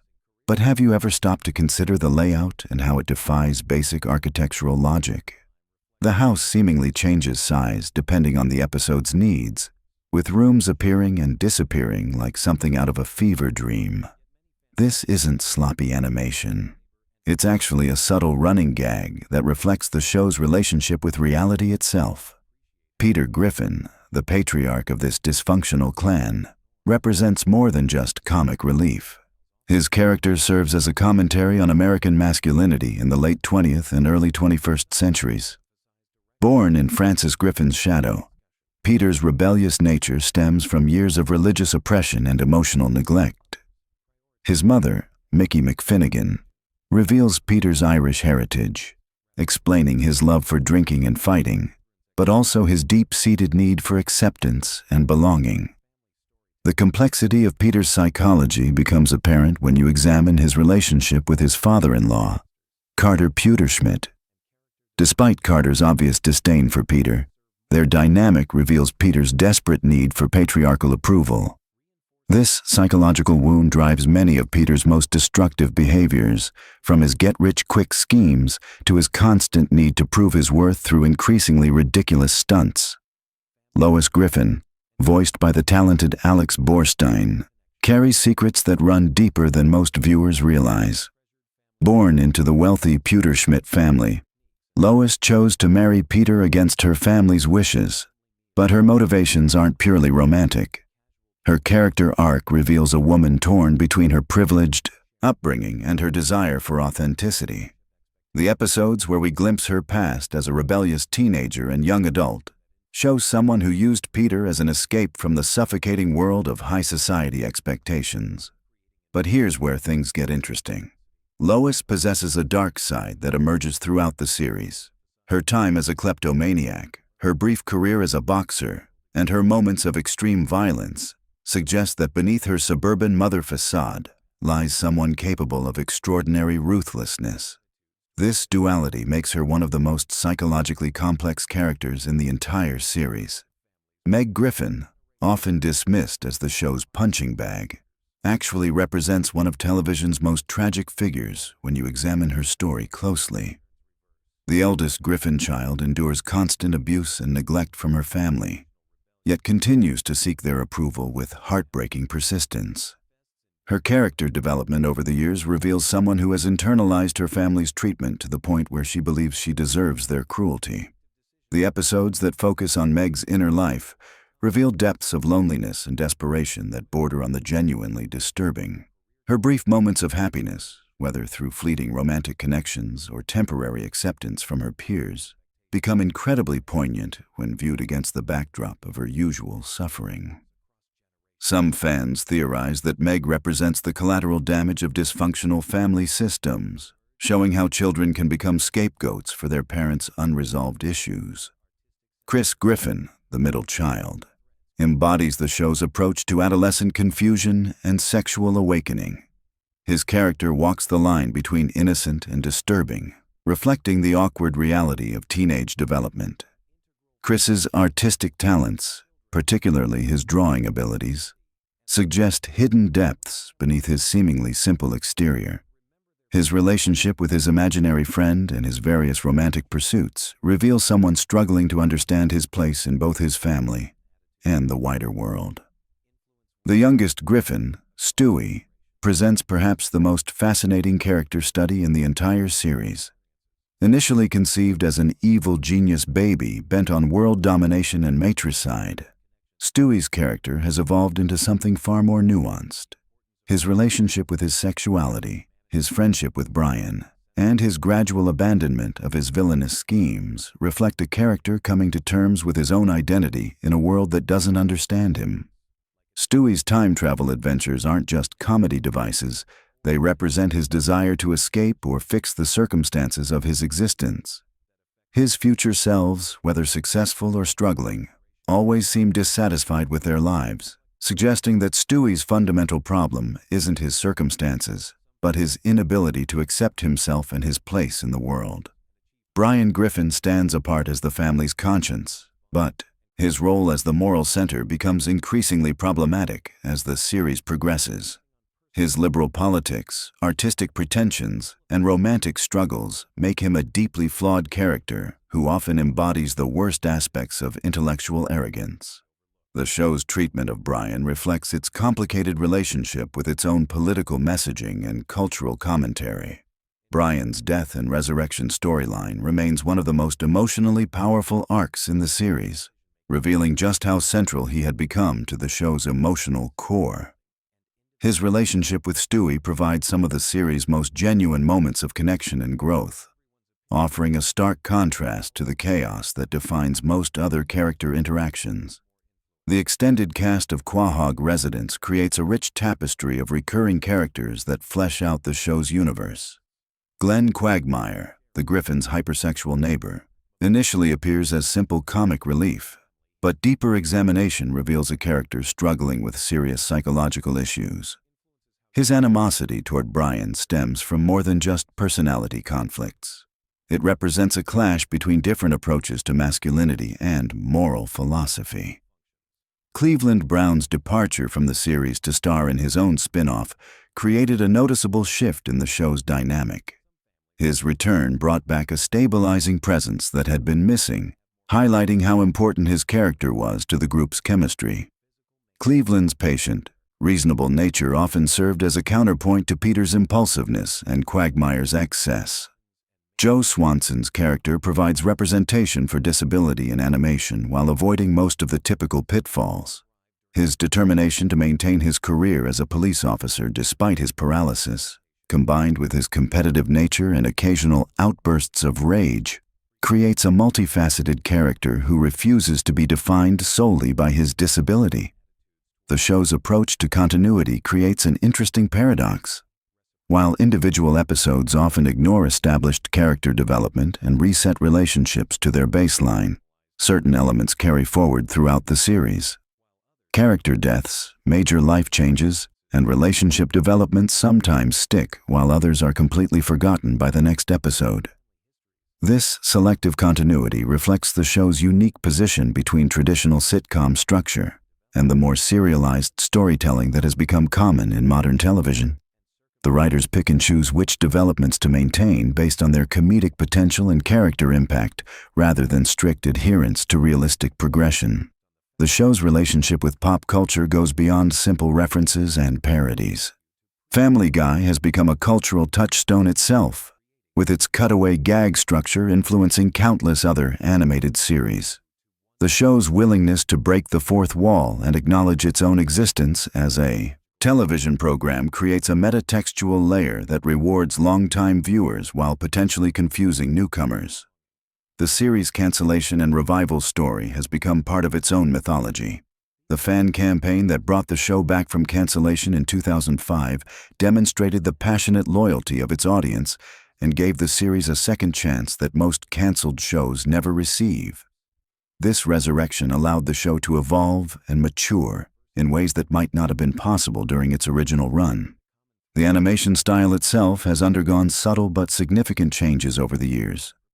Early episodes featured rougher, more expressive character designs that gradually evolved into the cleaner, more standardized look of later seasons.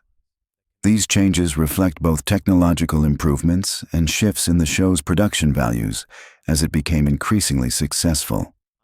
Voice acting remains one of the show's greatest strengths, with Seth MacFarlane's versatility allowing him to voice multiple main characters while maintaining distinct personalities for each. The supporting voice cast, including Alex Borstein, Seth Green, and Mila Kunis, brings consistency and chemistry that grounds even the most outrageous storylines in recognizable human emotions. The show's musical elements deserve special recognition for their sophistication and variety. From Stewie and Brian's elaborate musical numbers to Peter's impromptu songs, music serves as both comedic device and emotional outlet. The production values of these musical segments often rival those of dedicated musical programs, demonstrating the creative team's commitment to excellence across all aspects of the show. Family Guy's influence on internet culture cannot be overstated. Countless memes, reaction GIFs, and viral videos have emerged from the show's vast catalog of episodes. The series' quotability and visual humor translate perfectly to social media platforms, ensuring its continued relevance with new generations of viewers who might discover it through digital clips rather than traditional television broadcasts. The show's controversial moments and boundary-pushing humor have generated significant debate about the limits of comedy and the responsibilities of creators. These controversies, while sometimes damaging to the show's reputation, have also kept it in the cultural conversation and demonstrated its power to provoke strong reactions from viewers. International versions and adaptations of Family Guy reveal how the show's humor translates across different cultures. While some jokes lose their impact in translation, the core family dynamics and character relationships remain universally recognizable, suggesting that the show taps into fundamental aspects of family dysfunction that transcend cultural boundaries. The merchandising empire built around Family Guy reflects its status as a cultural phenomenon. From action figures and clothing to video games and mobile apps, the Griffin family has become a brand unto itself. This commercial success has provided financial stability that allows the creative team to take risks and experiment with different storytelling approaches. Behind-the-scenes stories from the show's production reveal the collaborative nature of its creative process. Writers, animators, and voice actors all contribute to the development of storylines and character moments, creating a more organic creative environment than the top-down approach used by many animated series. The show's relationship with censorship and broadcast standards has evolved over time. with later episodes featuring content that would have been impossible during the series' early years. This gradual relaxation of standards reflects broader changes in television content policies and audience expectations.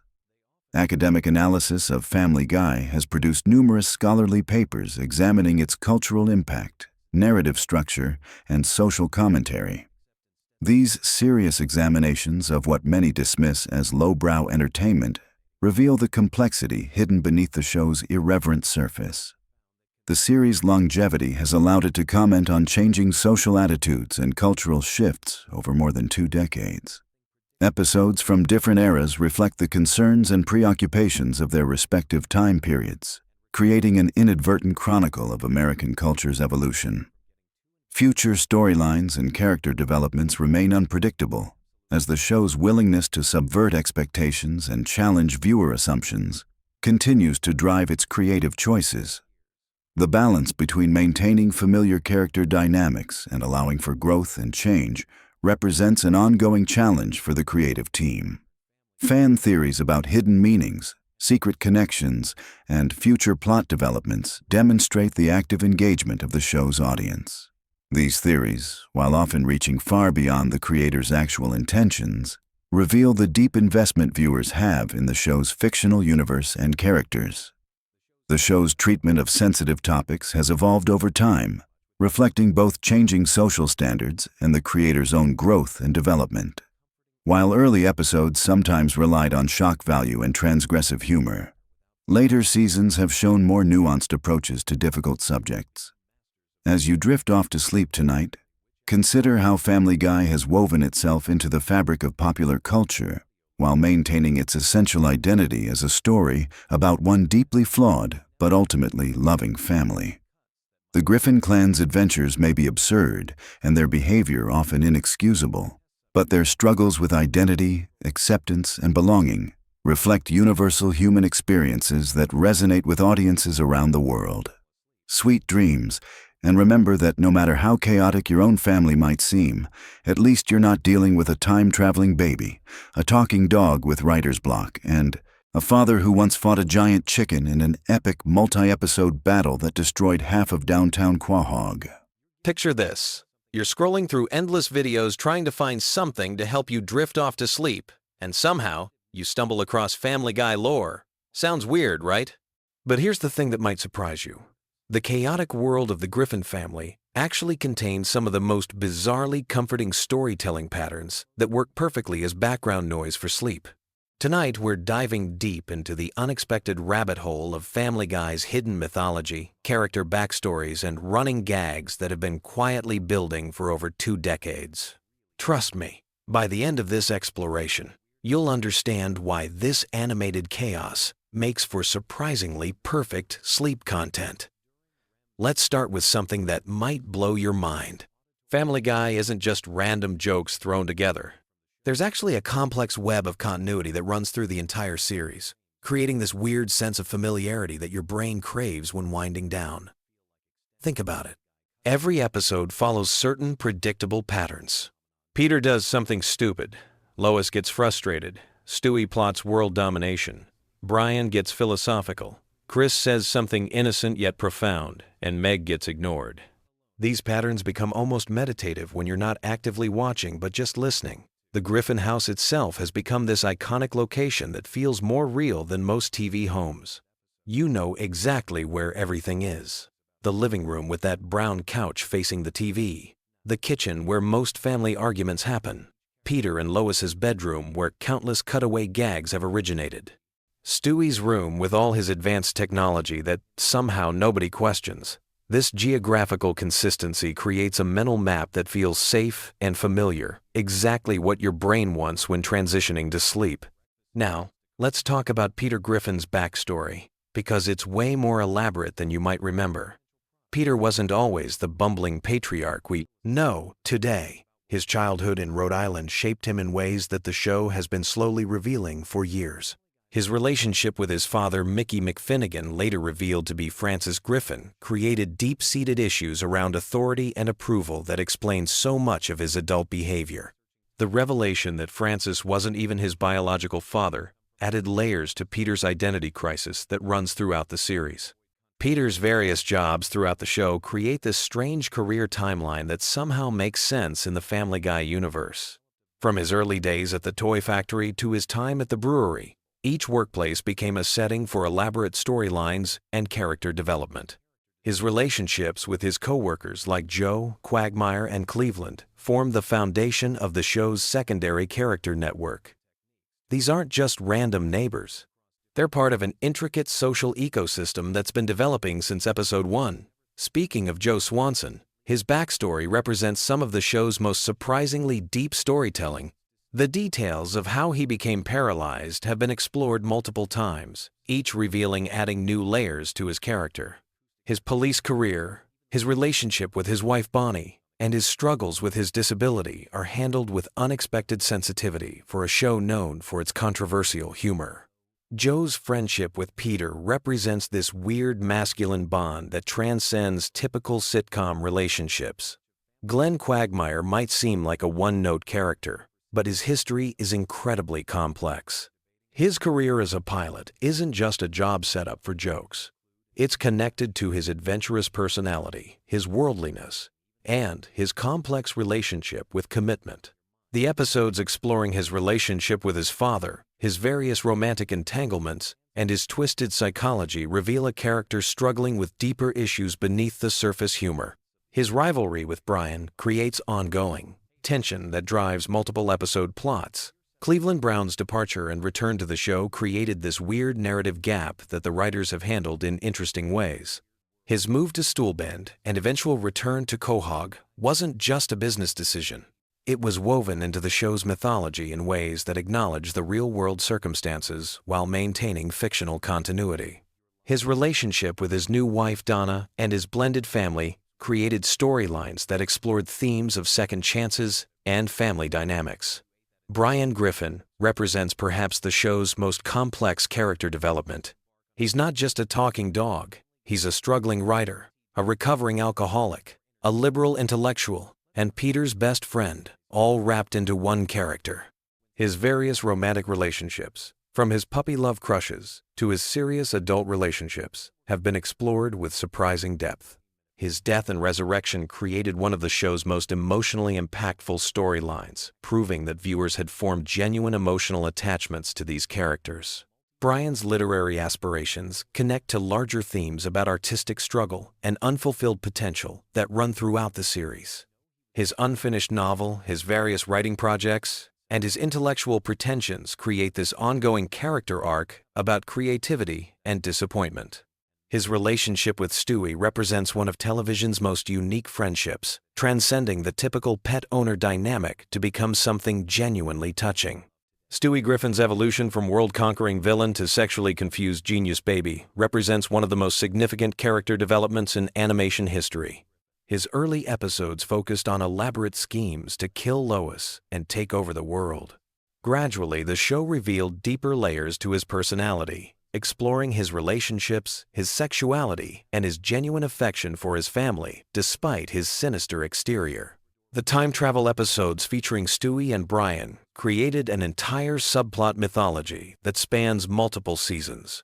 Their adventures through different time periods aren't just random comedy sketches. They're connected stories that explore themes of friendship, consequence, and the nature of reality itself. These episodes often contain the show's most sophisticated storytelling and emotional moments. Lois Griffin's background as a member of the wealthy Pewterschmidt family adds class dynamics to the show that create ongoing storylines. Her relationship with her parents, particularly her disapproving father Carter, creates tension that drives multiple episode plots. Her past as a fighter pilot, her various career attempts, and her struggles with being married to Peter add complexity to what could have been a simple housewife character. The Pewterschmidt family wealth creates opportunities for episodes exploring economic disparity, social climbing, and family expectations. Lois's siblings and their various successes highlight Peter's failures, while also exploring themes about different paths to happiness and fulfillment. These family dynamics feel surprisingly realistic for a cartoon family. Chris Griffin might seem like the least developed Griffin family member, but his character has subtle depths that emerge over time. His artistic talents, His social struggles and his innocent observations about adult world create moments of unexpected wisdom. His relationship with his father Peter explores themes about masculine expectations and parent-child communication that feel genuine despite the show's comedic framework. Meg Griffin's role as the family scapegoat has evolved into something more complex than simple abuse humor. Episodes exploring her internal life, her social struggles, and her occasional moments of strength reveal a character dealing with realistic teenage issues. Her relationship with her family, particularly her mother Lois, touches on themes about parental favoritism and sibling dynamics that many viewers can relate to. The show's supporting characters create this entire universe of interconnected relationships. Characters like Mayor West, Principal Shepard, Dr. Hartman, and the various shopkeepers and townspeople aren't just one-off joke characters. They're part of Quahog's social fabric, appearing consistently enough to create familiarity and continuity that makes the fictional town feel like a real place. The recurring villains, like Ernie the giant chicken, the greased-up deaf guy, and various one-episode antagonists, create ongoing storylines that span multiple seasons. These aren't just random encounters. They're part of Peter's personal mythology, representing different aspects of his character conflicts and growth. Family Guy's cutaway gags might seem random, but they actually follow certain patterns and themes that create consistency within the chaos. The historical references, the pop culture parodies, and the absurdist scenarios often connect to the main storyline in subtle ways, reinforcing character traits or episode themes through seemingly unrelated comedy bits. The show's approach to continuity is uniquely flexible, allowing for both strict adherence to character development and complete abandonment of logic when comedy demands it. This creates a viewing experience that feels both familiar and unpredictable, perfect for background listening where you can drift in and out without losing track of what's happening. The musical elements of Family Guy, from Conway Twitty appearances to elaborate song numbers, create rhythm and pacing that works well for sleep content. These musical interludes provide natural breaks in dialogue while maintaining the show's energy and entertainment value. The familiar melodies and recurring musical themes create audio comfort that helps with relaxation. The voice acting consistency across hundreds of episodes creates character familiarity that transcends individual storylines. Seth MacFarlane's multiple character voices, along with the consistent supporting cast, create audio comfort that works particularly well when you're not actively watching. These familiar voices become almost like friendly companions as you drift off to sleep. The show's treatment of holidays and special occasions has created annual traditions within the Family Guy universe. Christmas episodes, Halloween specials, and other holiday-themed stories create seasonal familiarity that connects to real-world calendar events while maintaining the show's unique comedic perspective. These special episodes often contain the series' most heartfelt moments alongside the typical humor. Family Guy's approach to social commentary, while often controversial, creates ongoing themes about American culture, politics, and social issues that give depth to what could be purely surface-level comedy. The show's willingness to tackle difficult subjects, even through its comedic lens, creates content that engages with real-world issues while maintaining entertainment value. The international episodes and travel storylines have created a broader world beyond Quahog, showing how the Griffin family dynamics work in different settings while maintaining character consistency. These episodes expand the show's mythology while reinforcing core character traits and relationships that define the series.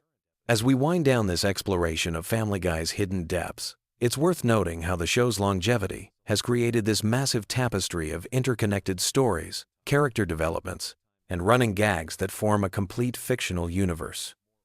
Whether you're using it as sleep content or just appreciating its complexity, Family Guy offers way more than surface-level entertainment. The familiar voices, predictable patterns, and comforting chaos create perfect background audio for relaxation. Sweet dreams. And remember, tomorrow there will always be more Family Guy lore to discover and explore in this wonderfully weird animated world that's been part of our cultural landscape for over 20 years. Picture this. You're lying in bed scrolling through endless YouTube videos desperately searching for something that will finally help your brain shut off and drift into peaceful sleep. But here's the thing. What if I told you that one of the most chaotic, irreverent animated shows on television actually contains some of the most intricate, soothing lore that's perfect for bedtime listening? Tonight, we're diving deep into the surprisingly complex world of Family Guy, exploring the hidden depths, character backstories, and interconnected mysteries that will gently carry you off to dreamland. You might be wondering how a show known for its cutaway gags and crude humor could possibly be relaxing.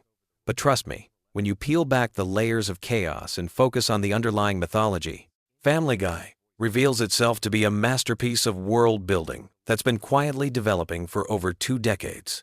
So get comfortable, dim those lights, and let me take you on a journey through Quahog that you've never experienced before. Let's start with the Griffin family home itself, that iconic house at 31 Spooner Street. This isn't just any ordinary suburban dwelling. There is a character in its own right, with a history that stretches back generations. The house has witnessed countless adventures, housed multiple families, and even survived being completely destroyed and rebuilt. There's something deeply comforting about the consistency of this space. The way the living room layout never changes, how the kitchen remains a constant gathering place for the family's most important moments.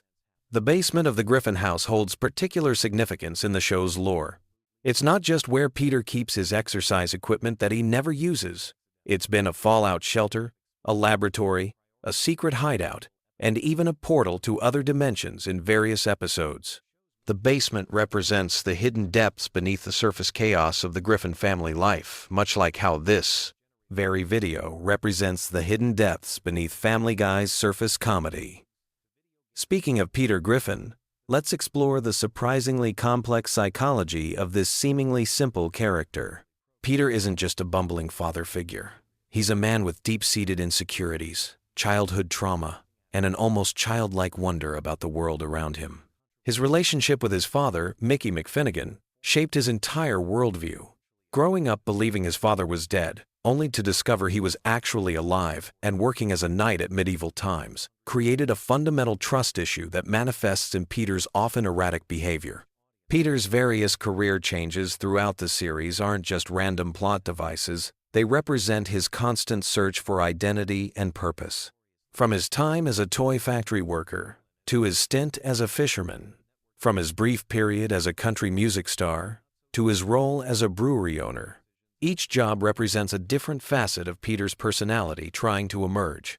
The fact that he always returns to the brewery suggests that, deep down, Peter understands that consistency and routine are what truly matter in life. The relationship between Peter and his wife Lois is built on a foundation that runs much deeper than surface-level attraction. Lois Pewterschmidt Griffin comes from incredible wealth and privilege, yet she chose to marry a blue-collar worker and embrace a middle-class lifestyle. This decision speaks to her character's core values. She prioritizes love, family, and authenticity over material comfort. Her occasional moments of frustration with Peter aren't signs of a failing marriage, but rather natural responses to the challenges of loving someone unconditionally. Lois's musical talents, her piano playing and singing abilities, represent her artistic soul that she's never fully abandoned despite becoming a full-time mother and wife. These moments when she plays piano in the living room are some of the show's most genuinely peaceful scenes, offering viewers a glimpse into the quieter, more contemplative side of the Griffin household.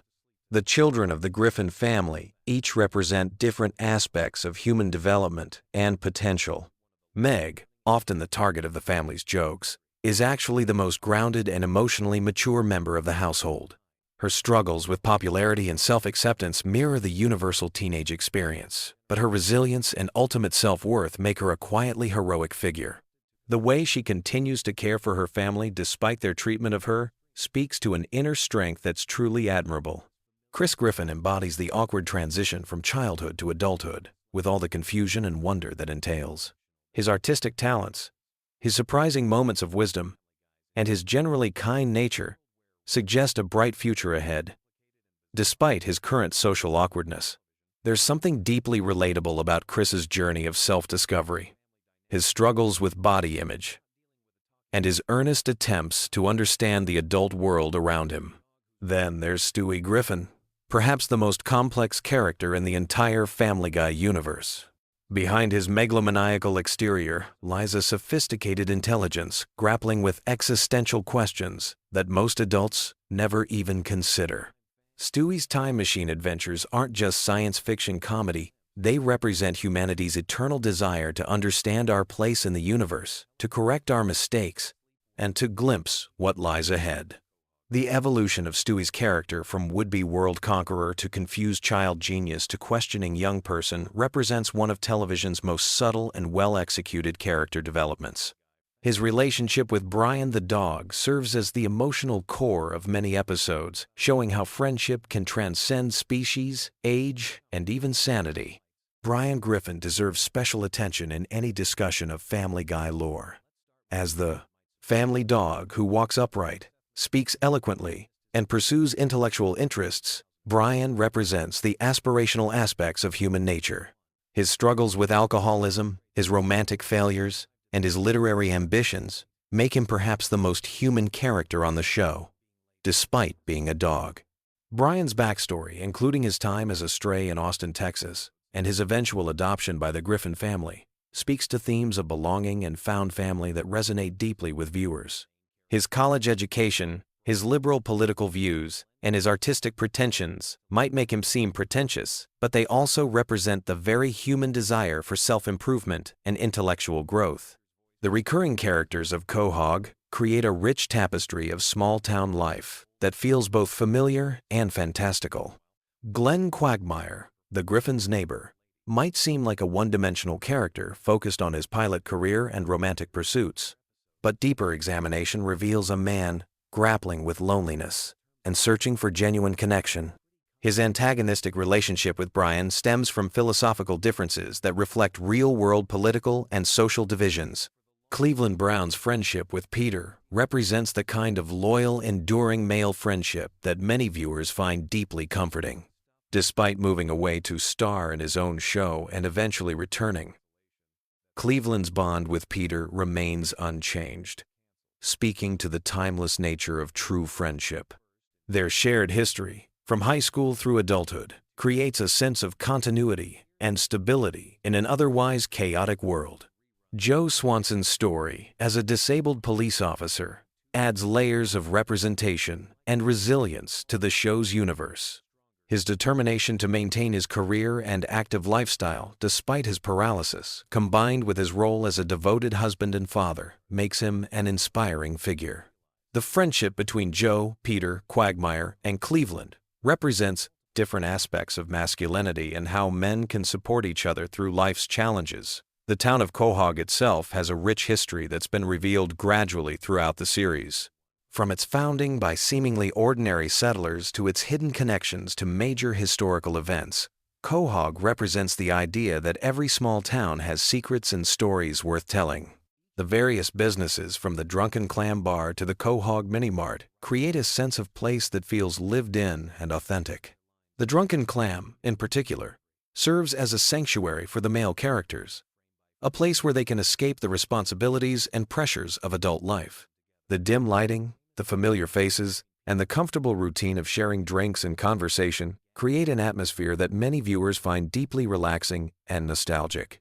Family Guy's approach to continuity is uniquely comforting for late-night viewing. While the show often resets situations and ignores consequences for comedic purposes, certain elements remain constant. Entity, the family's love for each other, their shared experiences, and the fundamental dynamics that define their relationships. This selective continuity creates a dreamlike quality where anything can happen, but the core emotional truths remain unchanged. The show's frequent flashbacks and cutaway gags, while often dismissed as random humor, actually serve to expand the universe's mythology. Each glimpse into a character's past, each reference to historical events, and each bizarre scenario adds another layer to the show's complex tapestry. These moments create a sense that the characters have rich, full lives beyond what we see in the main episodes. The musical elements of Family Guy deserve special recognition for their soothing qualities. From Lois's piano performances to the elaborate musical numbers that occasionally take over entire episodes, Music serves as a unifying force in the Griffin household. These musical moments often reveal character, emotions, and relationships in ways that dialogue alone cannot, creating some of the series' most genuinely touching scenes. The show's treatment of holidays and traditions provides a comforting structure that mirrors real family life. Christmas episodes, Halloween specials, and birthday celebrations create anchor points throughout the series, giving viewers familiar touchstones that feel like returning home. The way the Griffin family celebrates these occasions, with all their chaos and love, reflects the messy reality of actual family gatherings. Peter's various schemes and adventures, while often absurd, follow certain patterns that create a sense of predictability within unpredictability. His enthusiasm for new projects, his inevitable complications, and his family's support, despite their exasperation, create a comfortable rhythm that's perfect for relaxation. There's something deeply satisfying about knowing that no matter how crazy Peter's latest idea gets, everything will work out in the end. The relationship between the Griffin family and their extended family members adds another layer of complexity to the show's lore. Lois's wealthy parents, the Pewterschmidts, represent old money and social expectations, while Peter's working-class background creates natural tensions that many viewers can relate to. These family dynamics play out over multiple episodes and seasons, creating long-term storylines that reward dedicated viewers. The show's occasional ventures into science fiction and fantasy elements expand the universe beyond the boundaries of realistic suburban life. Time travel episodes, alternate dimension stories, and encounters with supernatural beings suggest that the Family Guy universe operates on different rules than our own, where anything is possible, and wonder lurks around every corner. As we wind down our journey through Family Guy's hidden depths, it's worth reflecting on what makes this chaotic comedy so unexpectedly soothing when viewed through the lens of lore and continuity. Perhaps it's the underlying message that families, despite their flaws and conflicts, ultimately stick together. Maybe it's the comfort of familiar characters and settings that feel like old friends. Or possibly it's the show's ability to find humor and humanity in even the most absurd situations. The Griffin family, for all their dysfunction and chaos, represents something fundamentally hopeful about human nature. They make mistakes, they hurt each other's feelings, they get into ridiculous situations, but they always come back together. They forgive, they support each other, and they continue to grow and change as individuals while maintaining their core family bond. So as you close your eyes tonight, let your mind wander through the streets of Quahog, past the familiar houses and landmarks, into the warm glow of 31 Spooner Street, where a family gathers each evening, sharing meals, stories, and love, despite all their imperfections. In that comfortable, chaotic, deeply human space, perhaps you'll find the peace and rest you've been searching for. Sweet dreams. And remember, no matter how crazy life gets, there's always home, there's always family, and there's always tomorrow to try again. The lore of Family Guy reminds us that even in the most unlikely places, we can find stories worth telling, characters worth loving, and moments worth treasuring. Rest well, knowing that somewhere in the animated universe, the Griffin family continues their eternal dance of chaos and love, providing comfort to viewers around the world who find solace in their familiar dysfunction and unwavering devotion to each other.